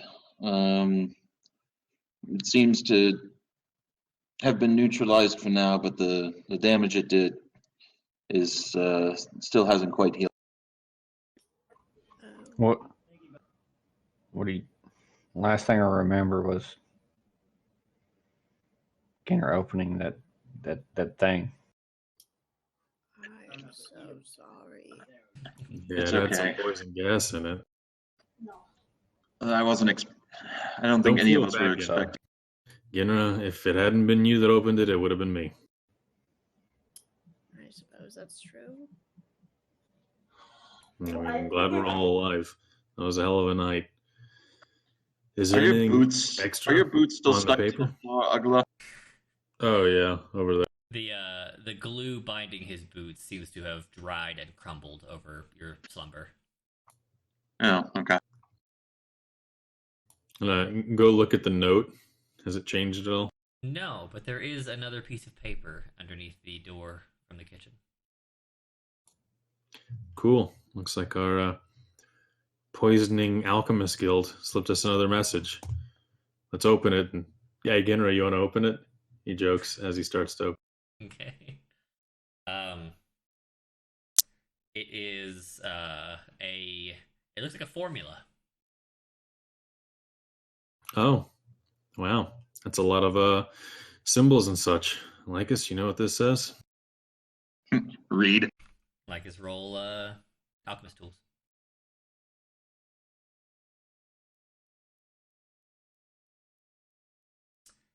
It takes you like you recognize the symbols, and I mean it's obviously math, but given how harrowing last night was, your brain's a little mushy. It takes you a couple hours to decipher. The daytime inn is well and booming, and as soon as one of you ventures into the kitchen, they just kind of hand you they hand you like fresh made lunch. I mean breakfast for you guys, but like fresh lunch. One of the cooks is like, night manager said you guys were gonna be hungry. Yeah, appreciate it. We had a terrible night. I bet you did. The door is broken. Yeah, we didn't break it. That's rough. 26 alchemists came in, broke the door down, and poisoned 2 of my friends. All right. You don't think he believes you. Not that you should care or anything. I'm just saying. Well, he probably doesn't believe me because I'm lying. And then but he gave him that to just chew on. Sure. I mean, Um, thank you for the lunch. Mhm. It could be construed as one of those stories that somebody tells when something really terrible happened, Right. and it's just easier to believe some weird nonsense. Yeah. All right. So he gives you like a hearty, like thick stew. For our anemic friends, it's a very nice feeling. It's very warm, very I don't know, nutrient rich, Hearty and homely. hearty and homely. But yeah, the both of you, now that you've come around, you're kind of sitting up. Pretty much any activity makes you dizzy. That's how low your con is. The stew helps. It puts some warmth back into your body, which you didn't realize you were missing. You've been cold so long. And you start to feel a little bit more like yourself. You feel like you could probably move a little without dizziness.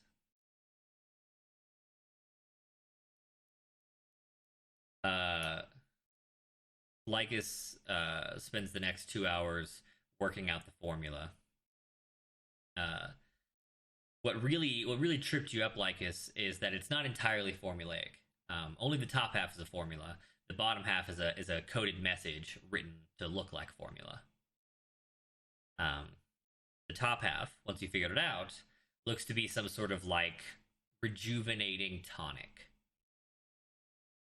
And the bottom half is a message that says,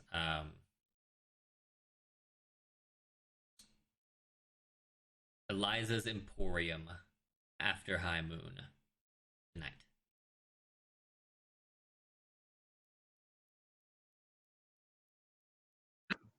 And what moon is it right now?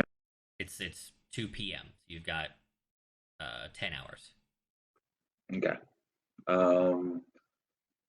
What do the ingredients for the tonic seem hard? Not difficult. You don't have them here or in the inn, but you could head to any nearby, like apothecary or herbalist, and obtain them.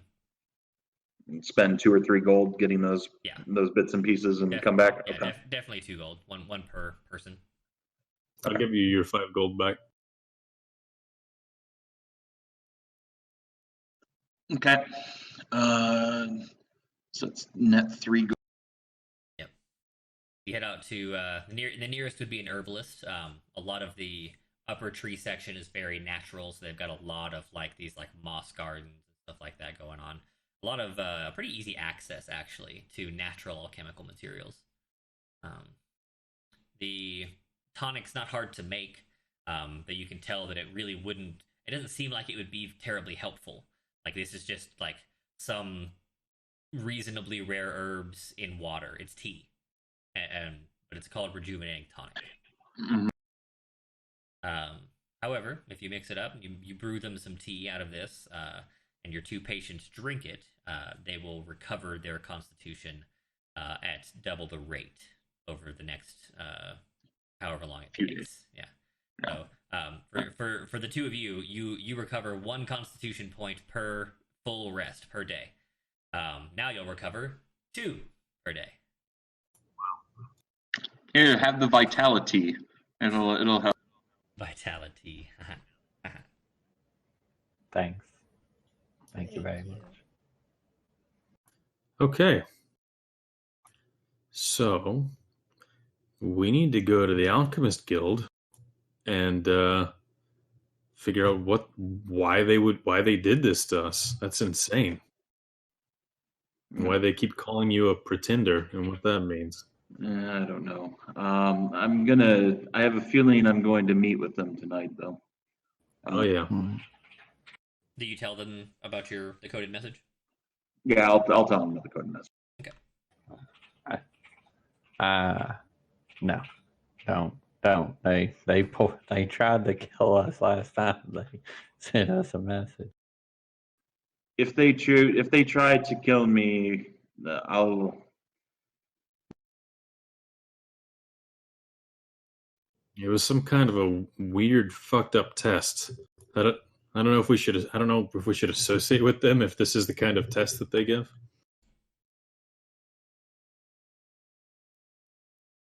I mean, either way, I want some answers. Who's to say they won't poison us again? In a way that we don't even know. They were very, I don't know, they were very mathematical about it all. They didn't, they had zero regard for. Well, either they didn't think that people were in danger or didn't care. And either way, we'll find out tonight. And then I'll make my. If they don't care for life, I'm not going to deal with them. If they were being idiots, then I'm going to scold them for it, and then we'll figure out what's next. Okay. I'll give them a proper scolding. Hey, if we have some time to kill this afternoon, maybe we should go try and find the or what's his face? Try and find Pilum and see if he can advise us about taking the torch to the keepers of the fire. Yeah, let me find out, get directions to the apothecary, and then that'll let me know how much. Okay. So I'll ask the innkeeper if they know where this apothecary. You've already been to the apothecary and back. You made the vitality. Okay. All right. You mean the Emporium or whatever? Oh, you mean Eliza's Emporium? Right. Yeah. Ah, yes. Eliza's Emporium is on like the outskirts of the Canopy Market, which is this, the rich people marketplace. The outskirts, as Rezik could tell you, are reserved for like oddity shops, curio vendors, less common goods. Mm-hmm.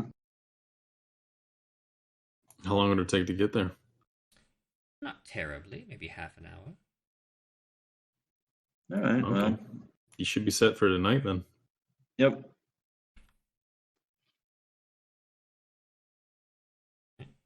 Why don't we ask around for Pilum, and then I'll head out after that, and then we can head over there after.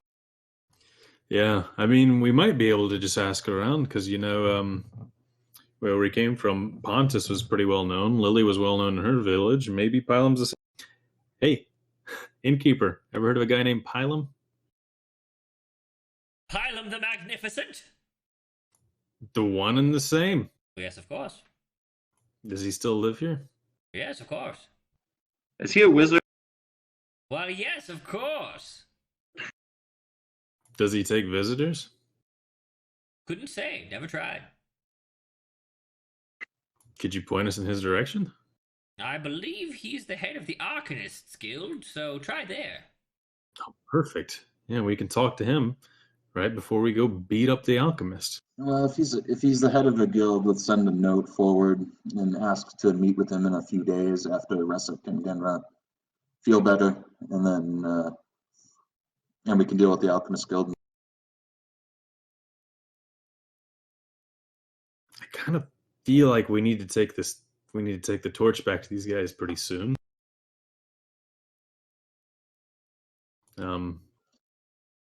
If we're going to talk to Pilum before we do it, I think we should. Lycus, between you and me, do you think I should just go take this torch back to them? It's kind of eating at the back of my head. I have no idea.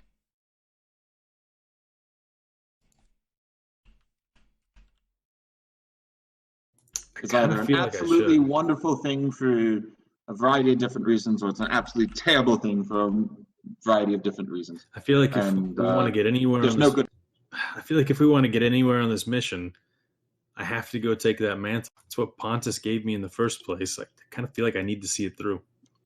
Then do it. All right. I'm going to take the torch and go see what I can find. I'll be back here by 10 o'clock tonight, hopefully, and we can go deal with the alchemist. Yeah, you can follow along, and I'll have you stay outside while I talk to them inside. Okay. I mean, if all they're going to be doing is resting in there today, you want to come with me, see if we can hunt down where that hidden hole was? I'm gonna stay here and make some arrows. Good plan.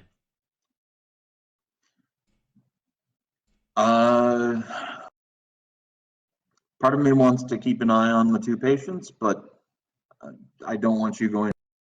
I mean, it's a reputable inn. They seem to be in good hands. We can give pretty strict orders that, they're to be left alone for today. They're still recuperating. And I'll pay for the stay on the way out. Okay. Okay. So another 2 gold for them to stay, for us to stay. Well, you guys can't stay in the maid's room if you're planning on paying. You're gonna have to, move to a nice room. Right. Oh, okay. Well, if we're in the, never mind. We'll stay here. If you stay in the maid's room, you have to help with cleanup. We'll probably be at the alchemist place. Right. All right. I'll go ahead and pay for a nice room for tonight then. Let's split it. I'll toss in 1 gold. You toss in 1. And we'll get a room that can hold 2 beds. Let them sleep in the bed. Sounds good. Genra and Rezik, you make the harrowing journey out of bed, across the kitchen, through the main room, and then you hit your life's greatest challenge. The stairs. The stairs! Thank you, Claptrap. Seeing the horrified look in their eyes, I'm going to pick them up and carry them up the stairs one by one as carefully as possible. Okay. Eventually, you get them settled into a nicer room, laid on some nice soft beds, and they spend their day recuperating. And that seems like a good spot to end. Until next time. Cool. We will. We'll discuss that off stream. That's fine. Thanks you out there on the internet for watching this here D&D show. We appreciate you. We hope you have great lives. We hope you're not sick with the COVID. If you are sick with the COVID, make sure you watch more of this D&D show since you sure as hell ain't going anywhere else. Have a great night. Oh wait, use one of the voices real quick. Oh yeah.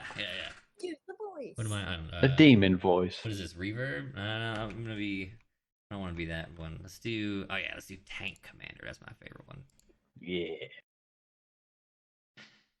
This is the police. I command you to ensure that you continue watching this D&D show for all future days. Good night. Next Tuesday. Bye, guys. You don't need a killer, pray for me.